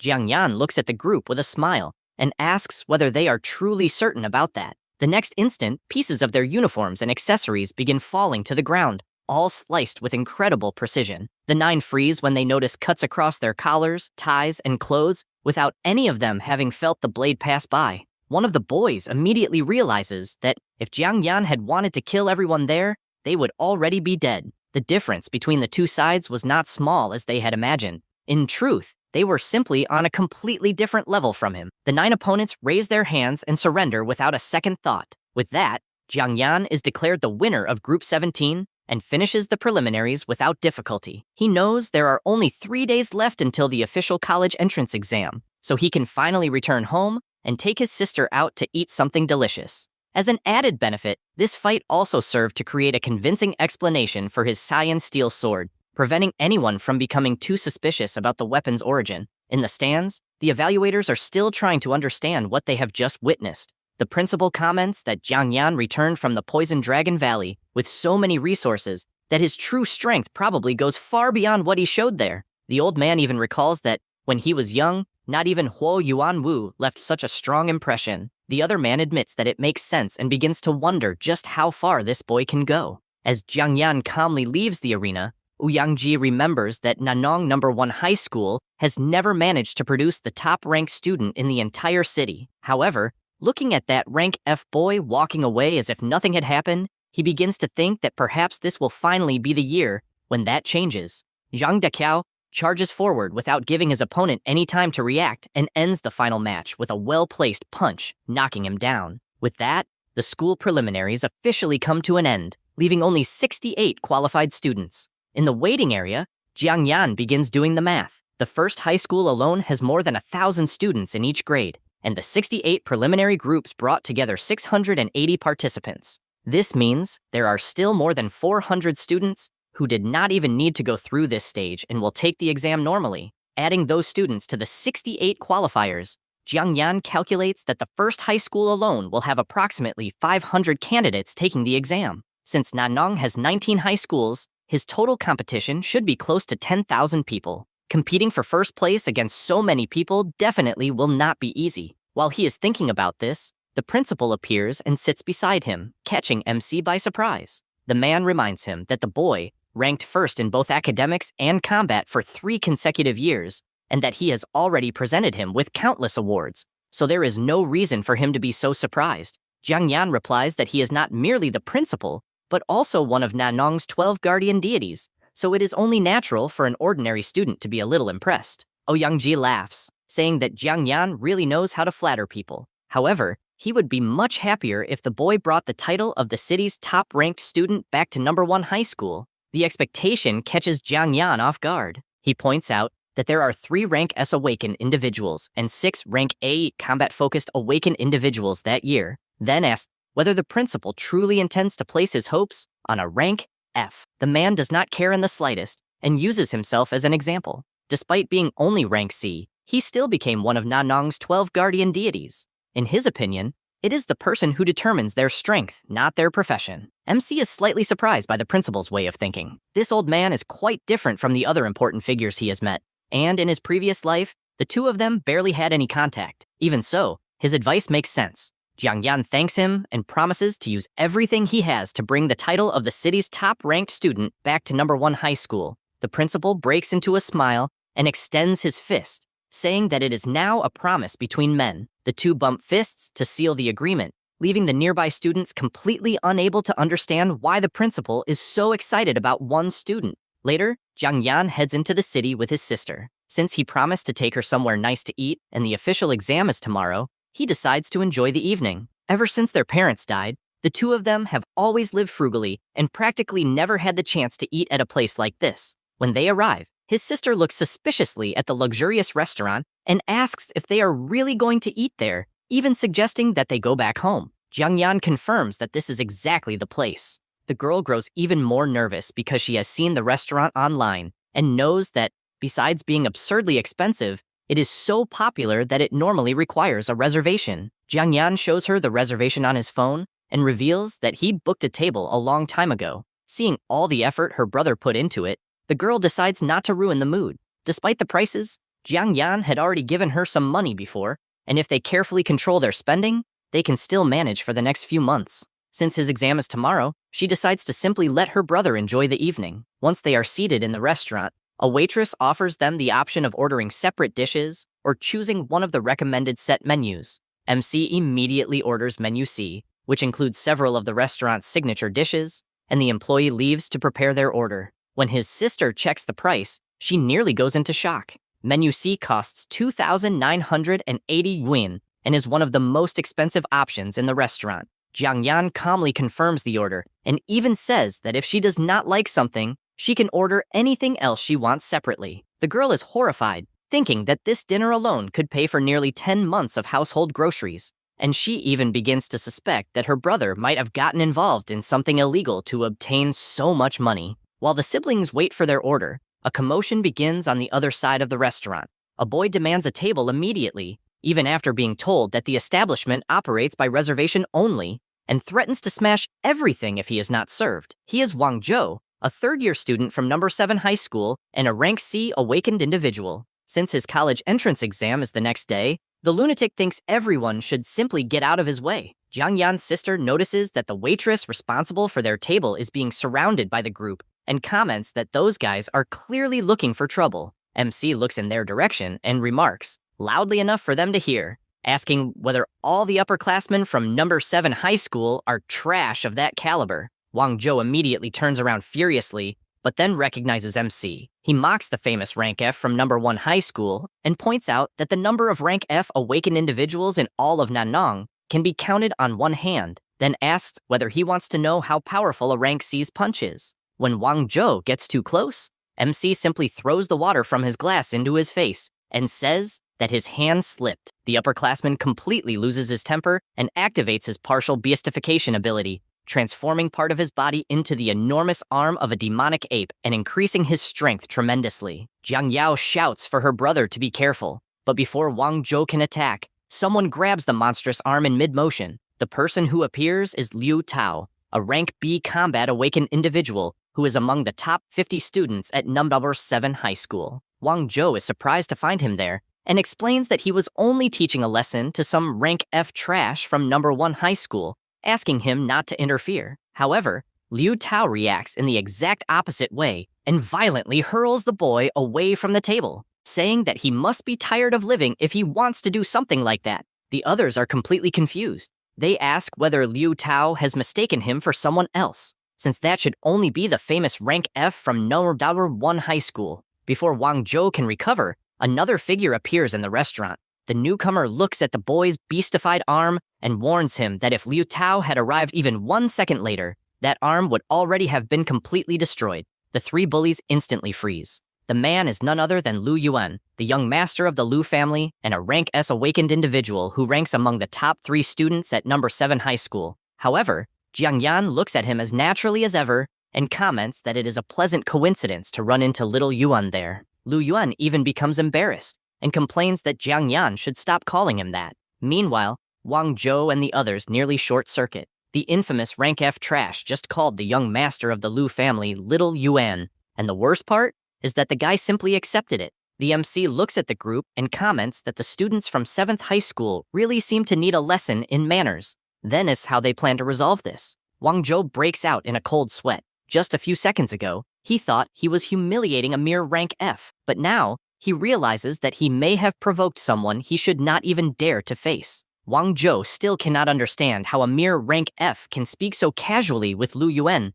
an influential rank S figure. But Jiang Yan does not care. With no patience left for the commotion, he orders the 3 of them to apologize to the waitress and get out of his sight. The bullies obey immediately. They bow, apologize repeatedly, and practically flee the restaurant, leaving even the employee unable to understand what just happened. With the problem resolved, Lu Yuan remarks that it was a coincidence to run into the MC there and says he would be even happier if the 2 of them met in the city exam finals. Jiang Yan smiles slightly and replies that in that case, Lu Yuan is the one who needs to work hard. After all, if the boy cannot even reach the finals, how are they supposed to meet? The provocation hits its mark. Lu Yuan tells him to wait, because when the finals arrive, they will find out exactly who will be left behind. As the young man leaves, the MC realizes that although Lu Yuan could become a rival, he does not seem like a bad person. Shortly afterward, the waitress finally brings out the menu he reserved. Dishes such as premium quality chuck roll, aged pork belly, and an enormous cut of wagyu begin appearing. Just hearing their names makes Jiang Yan's mouth water.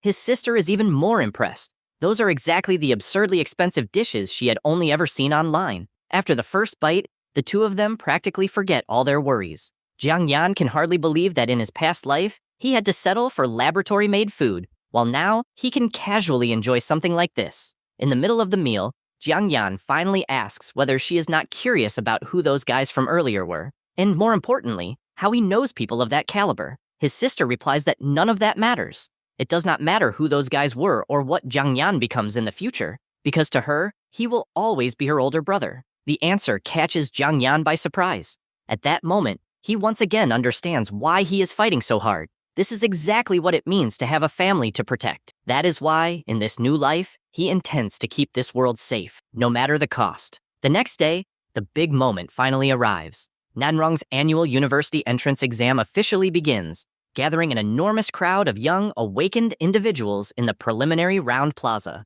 The officials remind the candidates that everyone there is already among the greatest talents of their generation, and that this exam could completely determine the course of their lives. Jiang Yan looks at the crowd and finds it somewhat strange. After 3 years of seeing everyone almost exclusively in uniform, each person has arrived that day wearing the equipment they consider best for facing the exam. He, however, is still wearing a school uniform. After all, he promised the principal that he would bring the title of the city's highest scorer back to Nanrong number 1 high school. If he abandoned the uniform now, no one would even know which school he came from once he started drawing attention. Soon afterward, a female examiner explains the rules. Each candidate must enter a demonic rift zone and hunt the creatures living inside it. Points are calculated through the bracelets given to the participants, which assess the value of the slain beasts based on the aura left behind on them. The time limit is 6 hours, and everyone is free to devise their own strategy. In the end, only the top 100 candidates in the rankings will advance to the finals. As soon as the signal is given,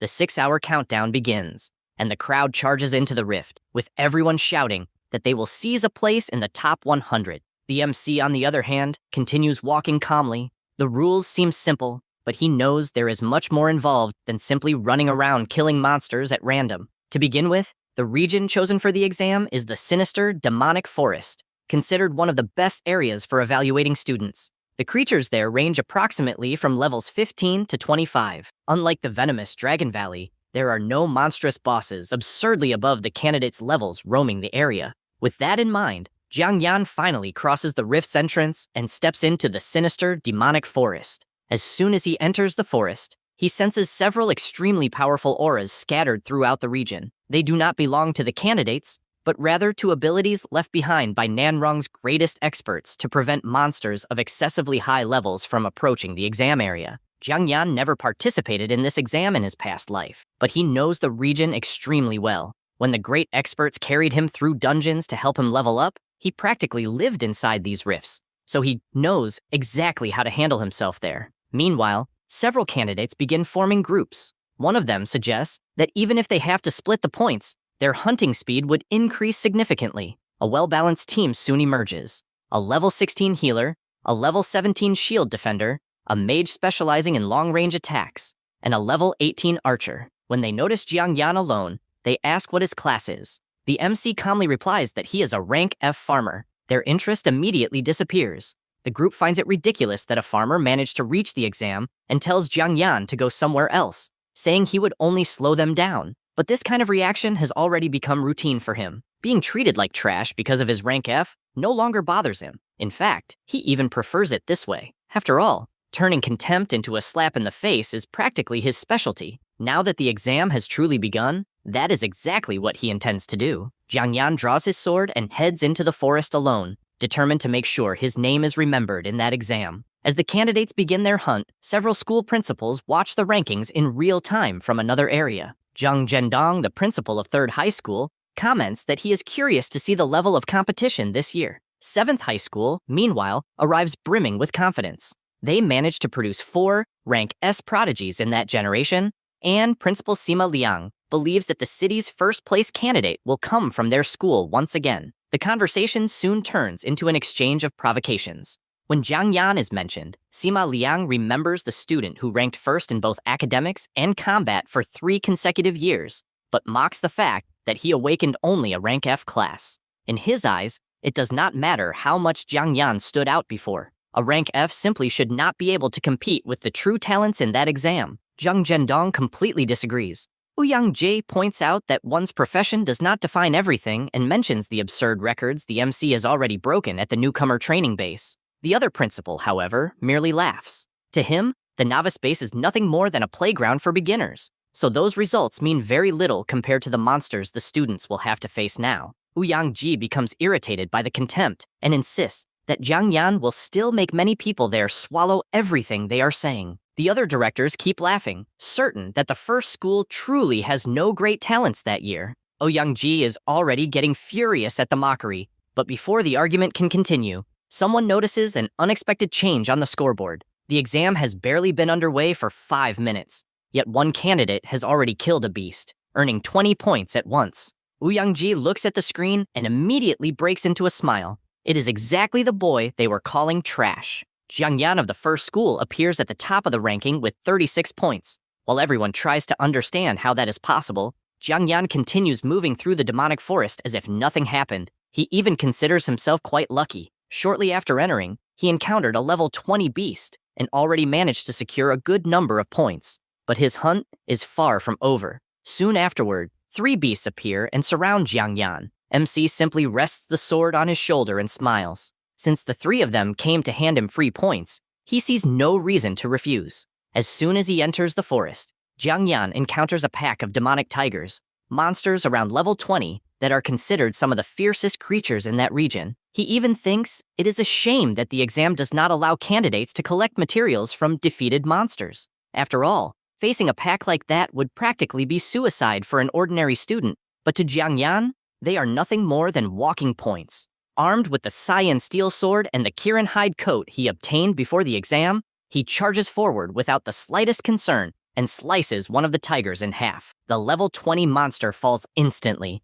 earning him 900 experience points and 36 points on his exam bracelet. However, another demonic tiger, this time level 21, activates its innate skill, Striped Ferocious Power, increasing its strength and agility by 15%. Jiang Yan almost wants to thank it for the gift. He activates Modify and transforms Ferocious Power into Weak Power. The effect is completely reversed, and now the monster's own ability reduces its strength and agility by 15%. The monster clearly does not understand why it suddenly became weaker, and that moment of confusion is all Jiang Yan needs. He breaks through the creature's defenses and takes it down, receiving another 950 experience points and 36 more exam points. A third tiger senses the danger and tries to flee, but it is already too late. MC catches up to the beast from behind and finishes it off as well. Another level 20 monster eliminated, another 900 experience points earned, and another 36 exam points secured. After clearing the area without much difficulty, he decides to venture even deeper into the forest.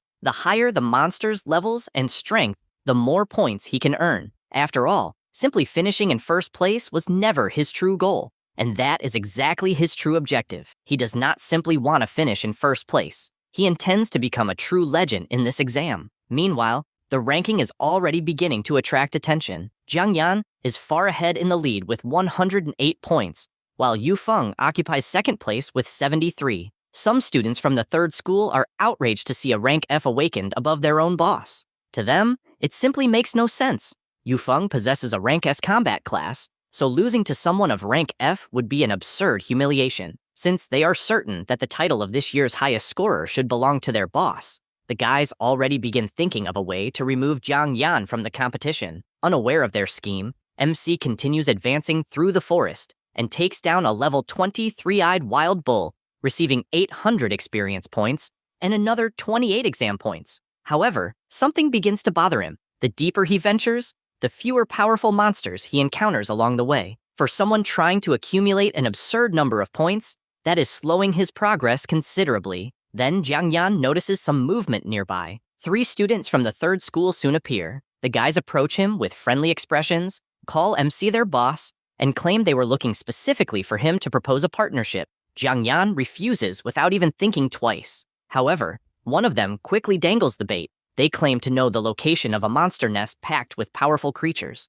Of course, they make sure to remind him that if Jiang Yan truly intends to maintain first place, he will need a much higher score. The conversation seems friendly, but Jiang Yan immediately realizes that something is wrong. Out of tens of thousands of candidates, those 3 specifically came looking for him. They even showed up offering exactly what he needs most at that moment, an enormous concentration of monsters. The trap is practically written all over their faces. Even so, Jiang Yan decides to play along. With an innocent expression, he asks whether they truly found a nest, explaining that he has been wandering around the region for quite some time in search of a decent group of monsters. The 3 can barely hide their satisfaction.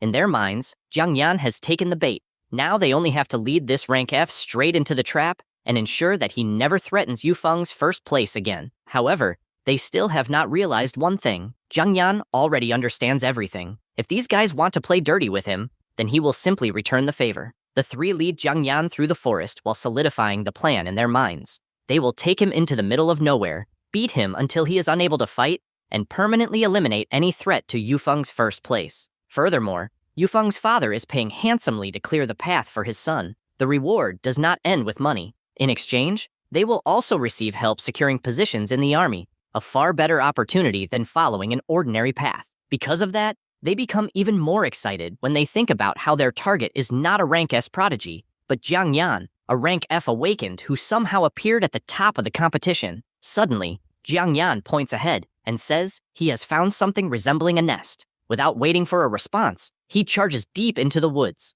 The 3 are startled by his reaction and rush after him to prevent him from escaping. The chase leads the group into an increasingly remote area. When they realize they are completely isolated, they conclude that the perfect moment to act has arrived. The 3 prepare their attack and move forward to surround Jiang Yan. Before they can even touch him, a gigantic claw descends from above and grabs Zhu Li. It belongs to a level 25 blue-winged vulture, a highly dangerous sub-boss. The other 2 freeze in shock as they watch their companion being carried away. Zhu Li's brother charges after the creature and screams at it to release him. However, the monster continues flying with the idiot trapped in its claws, and the situation spirals completely out of control. Instead of surrounding Jiang Yan, the the three find themselves plunged into a life-or-death crisis. The monster dives violently, and the young man with his hair tied back immediately recognizes the danger. That creature is a rank S sub-boss. He is shocked, unable to understand how a beast of that level appeared in that particular region.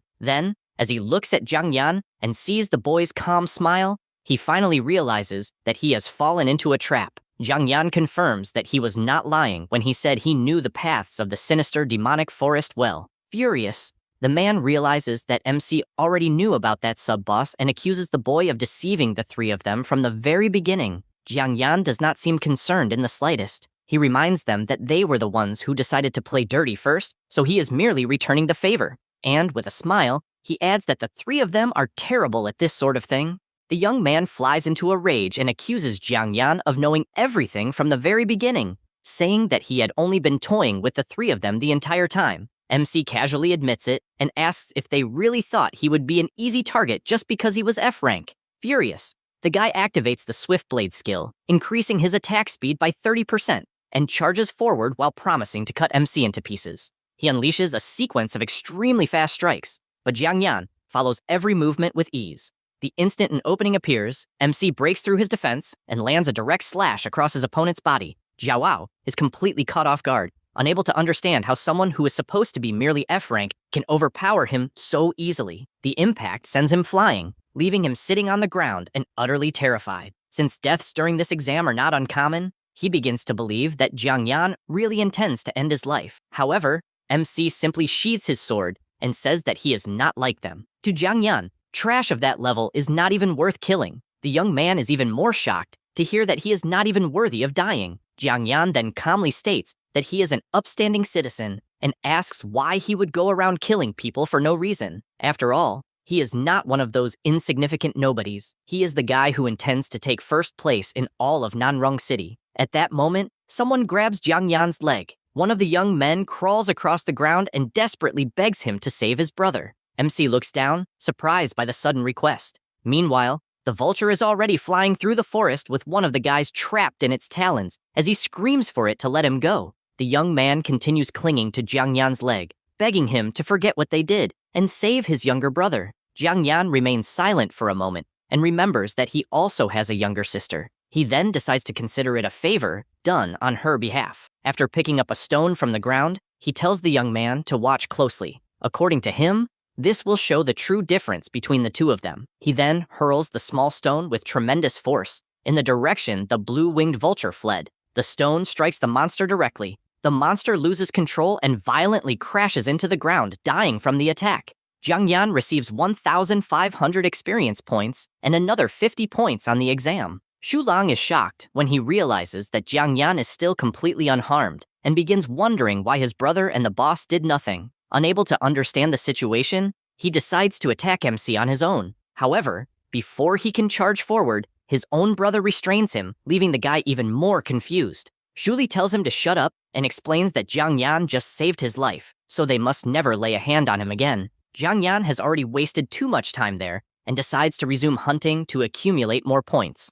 During this survival phase, he can still freely use Modify, but that will not be possible in the top 100 tournament. In the tournament, MC will face the greatest talents in all of Nanrong City, and several of them are certain to possess extremely overpowered abilities. If an opponent manages to notice him using Modify, he could end up in a difficult situation. Therefore, relying solely on combat technique does not guarantee victory either. Nanrong City's schools are filled with hidden monsters, and he knows that he needs to keep growing stronger. Jiang Yan realizes that he now needs to settle the issue of monster bait once and for all, while also testing his combat abilities in actual battle. To do that, he decides to use Modify on the other 5 skills of the Tinsmith and Farmer classes, transforming them all into battle-oriented techniques. After testing the combinations and choosing the best ones, he intends to save them for the tournament. Before that, however, he still wants to find another monster nest and continue accumulating points. Without wasting any more time, he races through the forest in search of new prey. After all, every second counts. Meanwhile, in the room reserved for the principals, Sima Ling from the 7th school and Yang Zhendong from the 3rd school watch the exam and note that only 10 minutes remain before the end. Ouyangji disagrees when they say the rankings are concerning and begins laughing, saying that the situation is excellent. Jiang Yan is far ahead in first place with 1,998 points, nearly twice as many as Li Yufeng, who occupies second place with 1,002. Close behind are Lu Yuan with 993, Si Feng with 982, Zhou Mi with 962, and Zhang Hong with 909. Seeing his student crush the rankings despite being F rank, Ouyangji celebrates and declares that he personally knows the boy. The other principals cannot understand how a mere F rank managed to nearly double the score of the second-place candidate. In another room, the woman overseeing the exam also observes the result with interest. Jiang Yan possesses 2 F-rank classes, but his performance is completely beyond the norm, making her wonder what kind of monster has appeared in this exam. In the final minutes, MC finishes clearing out another entire monster nest by himself and admits that it took a little effort. His bracelet registers 2,132 points, and shortly afterward, the timer reaches 0. The exam officially ends, and any monsters killed after that moment no longer count toward the score. Jiang Yan realizes that the exam ended at exactly the right time. Thanks to what happened during this final hunt, he also managed to complete the modification of the other 5 skills. With everything settled, MC is satisfied with the result and already begins thinking about the next stage. Now, he is ready for the top 100 tournament. To him, that arena will be the perfect stage to display his strength once again. The exam finally comes to an end, and everyone who failed to place in the top 100 is eliminated and sent home, where they will later receive their admission notices. Most of them are devastated because with so many cities competing for spots, entering a top-tier university seems practically like a dream. MC calmly walks on while remembering that even among top-tier universities, there is a clearly defined hierarchy. At the absolute peak are the country's 3 prestigious national universities. Glory University follows an extremely offensive philosophy, advancing through the demon rifts and conquering new territories. Legacy University, meanwhile, focuses its efforts on developing civilization and sealing the rift fissures. The third is Sacred University, which seeks a balance between offense and defense. Only the top 30 students from each city are even eligible to apply to one of these 3 institutions, and being accepted into any of them practically guarantees entry into the elite. Jiang Yan then begins considering which one best suits his own goals until a fellow student from the first school arrives and pulls him from his thoughts. The young man tells him that the announcements are over and that the top 100 tournament will officially begin in 3 days. Jiang Yan looks at him and asks, somewhat provocatively, whether he also managed to enter the top 100. The boy is immediately offended and reminds him that he ranks second in combat at the first school, behind only Jiang Yan himself. As he listens to his classmate complain, MC has already made his decision. His choice is Glory University. Their philosophy perfectly matches the way he views the demon rifts. The monsters inside them continue multiplying, and if humanity merely defends its own territory, it will eventually be cornered. To him, the best solution is to advance, seize territory inside the rifts themselves, and eliminate the threat at its source. After all, the best defense is a relentless offense. The two continue walking, and his classmate takes the opportunity to ask which university Jiang Yan intends to choose. His classmate remarks that, with his current score, he should easily finish among the top 80. With that, securing a good placement should not be a problem. He then asks which university Jiang Yan intends to choose, and MC replies without hesitation that he is aiming for Glory University. Upon hearing this, the boy nearly loses his mind. Glory is simply the #1 university in the entire country, so he cannot understand where Jiang Yan gets so much confidence. Jiang Yan explains that after earning the title of Nanrong's top scorer, trying to enter Glory is simply the next logical step for him. Qingfeng warns him that there is a huge difference between hunting mindless monsters and facing other awakened individuals in an arena. Rank A and S combat classes possess an absurd natural advantage, and he nearly blurts out that the raw power of those abilities would easily crush the useless skills of a rank F. However, he realizes what he is about to say just in time and holds himself back to avoid destroying Jiang Yan's confidence. MC agrees that the competition will indeed be fierce, saying that even a rank B combat class possesses innate abilities far superior to his, and jokes that the heavens are far too unfair. Qingfeng breathes a sigh of relief, believing that he failed to notice the insinuation. Jiang Yan, meanwhile, finds it amusing to watch the boy try to protect his pride like this. After all, the abilities he currently possesses are far more terrifying than Qingfeng could ever imagine. In his previous life, Jiang Yan discovered that only rank S skill orbs could evolve his modify ability. Since these orbs are extremely rare, Even after being used as a test subject, he only managed to raise the ability to level 3. These items can range from rank E to S, are extremely expensive, and possess the power to directly increase the level of a person's abilities. Even so, Modify at level 3 already allowed Jiang Yan to transform imitations into genuine versions of absurdly powerful equipment, just as he did with the Kaiyan Steel Sword and Kirin Hide Overcoat. Compared to the genuine versions, those cheap imitations were not even remotely close. The problem is that skill orbs only have a small chance of dropping from max-level boss monsters. At that moment, Ouyangji interrupts his thoughts and tells the boy to stop wallowing in self-pity. Jiang Yan finds that strange, since he was only joking about the heavens being unfair. Ouyangji approaches and praises Jiang Yan in front of everyone. Despite being a rank F, he has just claimed first place in the rankings, dominating the exam before the entire city. His friend beside him is shocked because he has never seen the principal praise a student so openly. MC, however, points out that the arena tournament will be completely different, causing the boy to panic and warn him that the principal is literally standing right in front of them and deserves at least a little respect. Ouyangji notices his response and asks whether Jiang Yan is already thinking about giving up. Meanwhile, the bald man accompanying the principal believes that at least the boy is aware of his own limitations. Qing Feng grows somewhat worried as he waits to see how Jiang Yan will respond.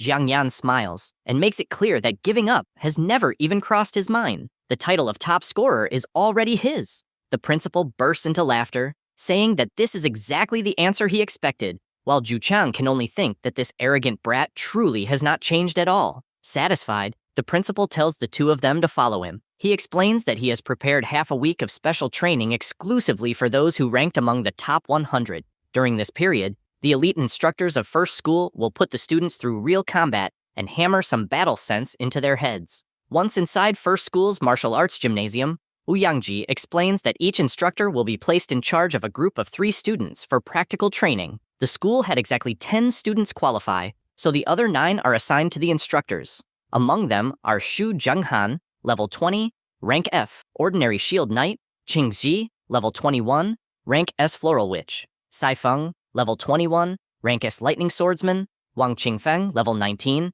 rank a Tiger Guardian Knight; Yang Hongwei, level 16, rank a Berserker; Zhu Xiling, level 17, rank a Ice Mage; Liu Li, level 17, rank B, Silk Thread Weaver; Zhang Ying, level 17, rank B Fire Enchantress; and Mo Yu, level 18, rank A Water Mage. The instructors responsible for their training are also introduced. Liu Yun, level 43, from the Physical Combat Department; Qian Yu, level 44, from the Melee Combat Department; and Sun Yui, level 43, from the Combat Theory Department. The 3 of them promise to whip the 9 students into shape since their futures depend on the tournament, and Sun Yue emphasizes that strategy can be just as lethal as a blade. Before the training begins, one of the students raises his hand and asks why Jiang Yan does not have to train with them. The guy complains that while everyone else is going to suffer, MC simply gets to sit comfortably off to the side. Ouyangji replies that the person responsible for Jiang Yan's training is far beyond their level. In fact, the principal himself will take charge of the boy and personally oversee his combat training. The revelation catches the students by surprise,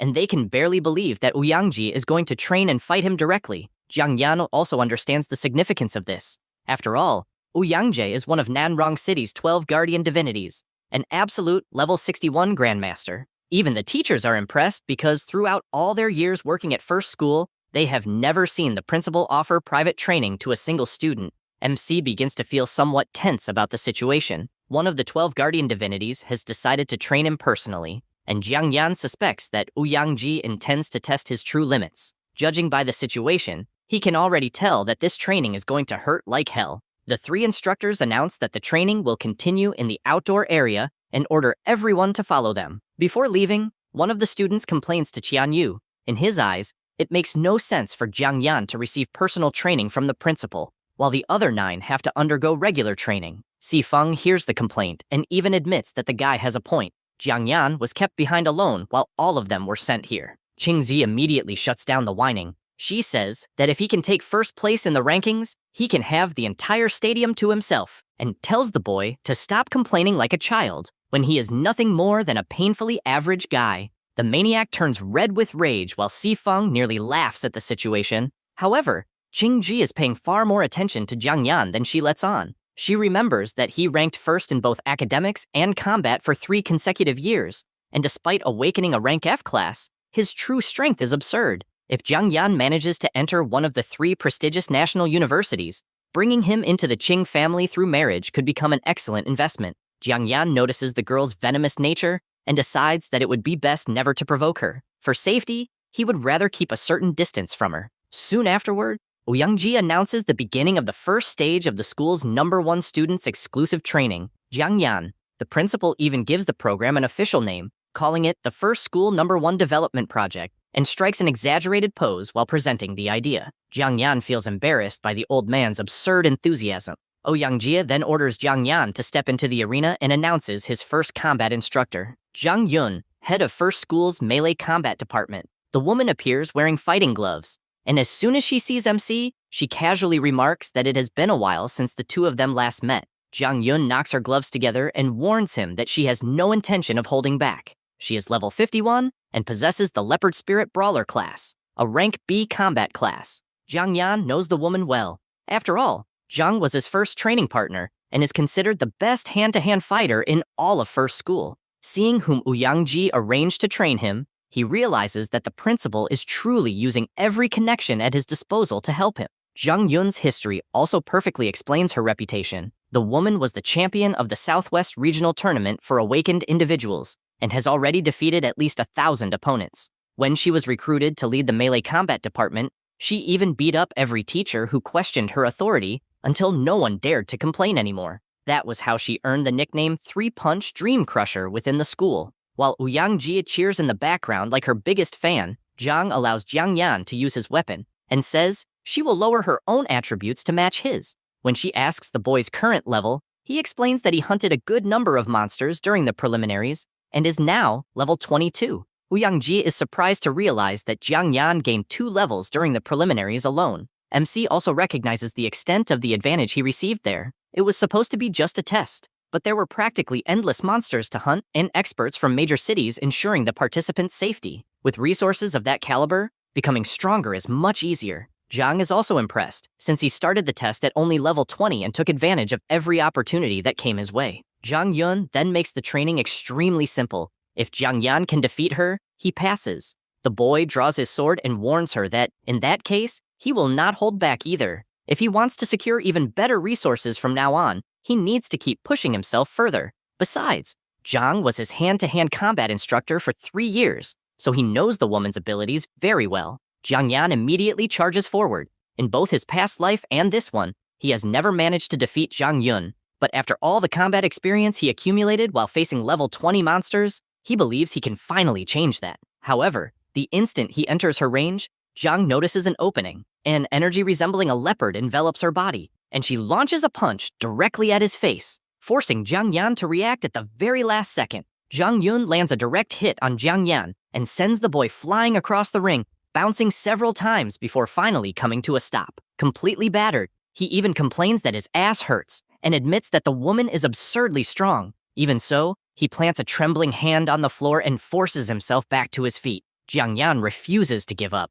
Despite feeling pain throughout his entire body, he grips his sword tightly and charges at Zhang Yun once more, determined to keep fighting. The session continues without a single break, with the sound of blows repeatedly echoing throughout the area. In another part of the training center, Si Feng and Qing Ji hear the impacts and find the noise strange. To them, it sounds like someone is beating the hell out of a punching bag. Another student even assumes that Ouyangji is forcing Jiang Yan to punch a bag non-stop and mocks him, saying that a rank F failure would not become stronger even if he destroyed 100 of them. However, one of the instructors immediately realizes that this is not what is happening. His physical combat department is subordinate to the real combat department, and in the past, he even competed for the position of head of that division, until he faced Zhang Yun. After taking a single punch from that woman, he never forgot the exact sound her fists make when they strike a human body. The instructor orders everyone to stop snooping around and return to their own training. Before that, he simply wishes Jiang Yan good luck. Hours pass, and even at 3 in the morning, the impacts continue echoing throughout the training center.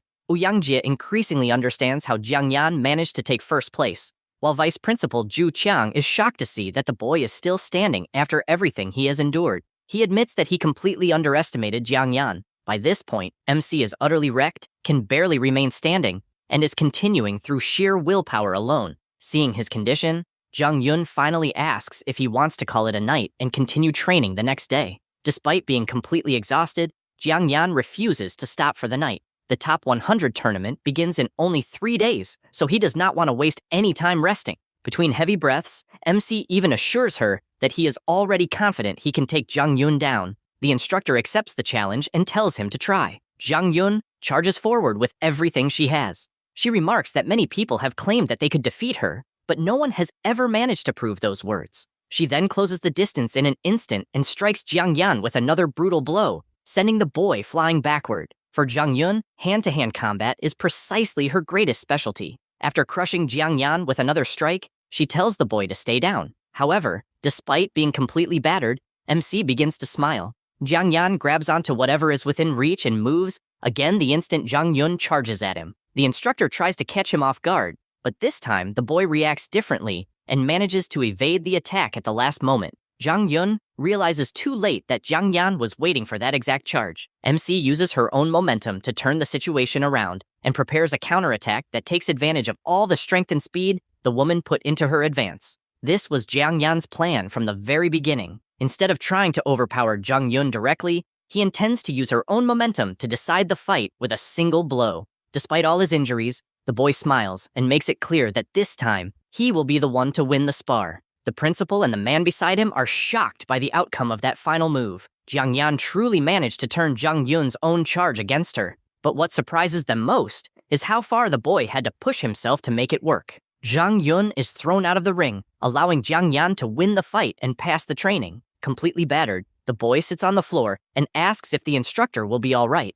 The principal looks at her lying there and begins to worry. After all, he worked hard to recruit that woman and knows her temperament very well. Jung Yun is extremely competitive and hates losing, so being defeated by a student could leave her furious for several days. Even so, the principal tries to convince himself that this sacrifice is necessary to secure the title of top scorer for first school. However, Jung Yun suddenly rises while bursting into laughter, leaving the old man completely speechless. The principal immediately decides that he needs to protect his precious student. Meanwhile, Jung Yun stares at Jiang Yan and complains that the brat had the nerve to use her own momentum against her. But instead of becoming angry about the defeat, the woman begins praising the move, saying it was brilliant and that Jiang Yan is even crazier than she was at his age. Jiang Yan replies that she is not exactly an easy opponent either, since she nearly beat him to death. Jung Yun then asks how the boy managed to calculate that final move so precisely, including the exact amount of force needed to send her out of the ring. Jiang Yan explains that she is a leopard spirit fighter focused on agility.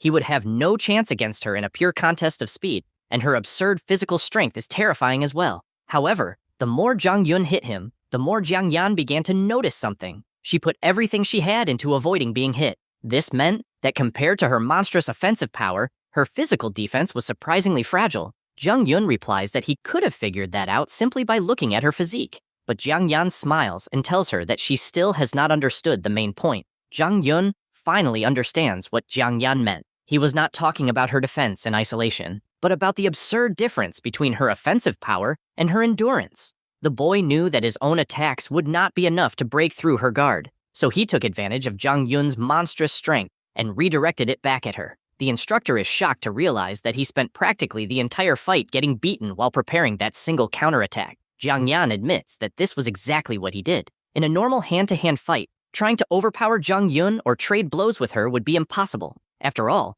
during the 3 years he trained with her, even while limiting her strength to just above level 20, the woman still destroyed him every single time. However, those defeats also taught Jiang Yan her rhythm, her movements, and, most importantly, how to use her strength against her. It may have been a somewhat dirty shortcut, but he understands one important thing. When the enemy is much stronger, there is no point in confronting them head-on. He needs to fight smarter and use his opponent's own strength against them. For Jiang Yan, as an F-rank awakened, winning means always staying one step ahead of everyone else. He realizes that lately, he has been relying too much on his modify skill and the combat experience he brought from his previous life. However, if he truly wants to protect everything that matters to him and never endure the same suffering again, he needs to keep growing stronger. Jung Yun watches the boy in amazement. Despite being F-rank, he endured an unbelievable beating until he found that tiny opening and launched the perfect counterattack the instant her guard dropped.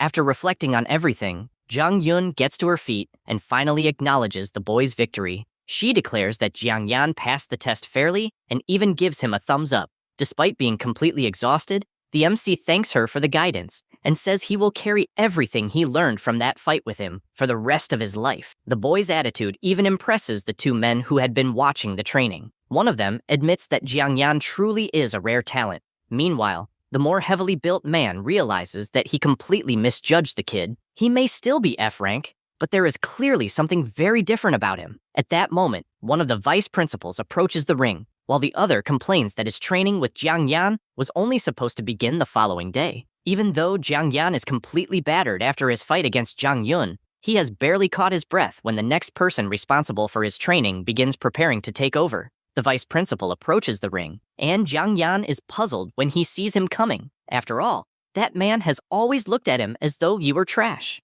This time, however, the old man pulls a box from his pocket and gives the boy a tendon renewal pill refined by a level 60 pharmacist. According to him, Jiang Yan only needs to take it to be completely recovered by the following day. Ouyangji is shocked by the gift. Producing such a pill requires a pharmacist above level 60 and an enormous quantity of rare monster materials. Each one costs tens of thousands, and in all of Nanrong, practically only the powerful Chamber of Commerce is capable of selling them, and even then, only by reservation. Unable to understand why the vice principal is giving him something so valuable, Jiang Yan even asks whether he is certain, but the man simply places the box in his hand. The MC remains suspicious, trying to figure out what the old man is planning, since he has always looked down on him for his F-rank class. However, the vice principal explains nothing. He merely tells Jiang Yan to go home, get some proper rest, and not be late for the next day's training. As he watches the man walk away, Jiang Yan realizes that perhaps the teachers at number 1 school are not as bad as he had imagined.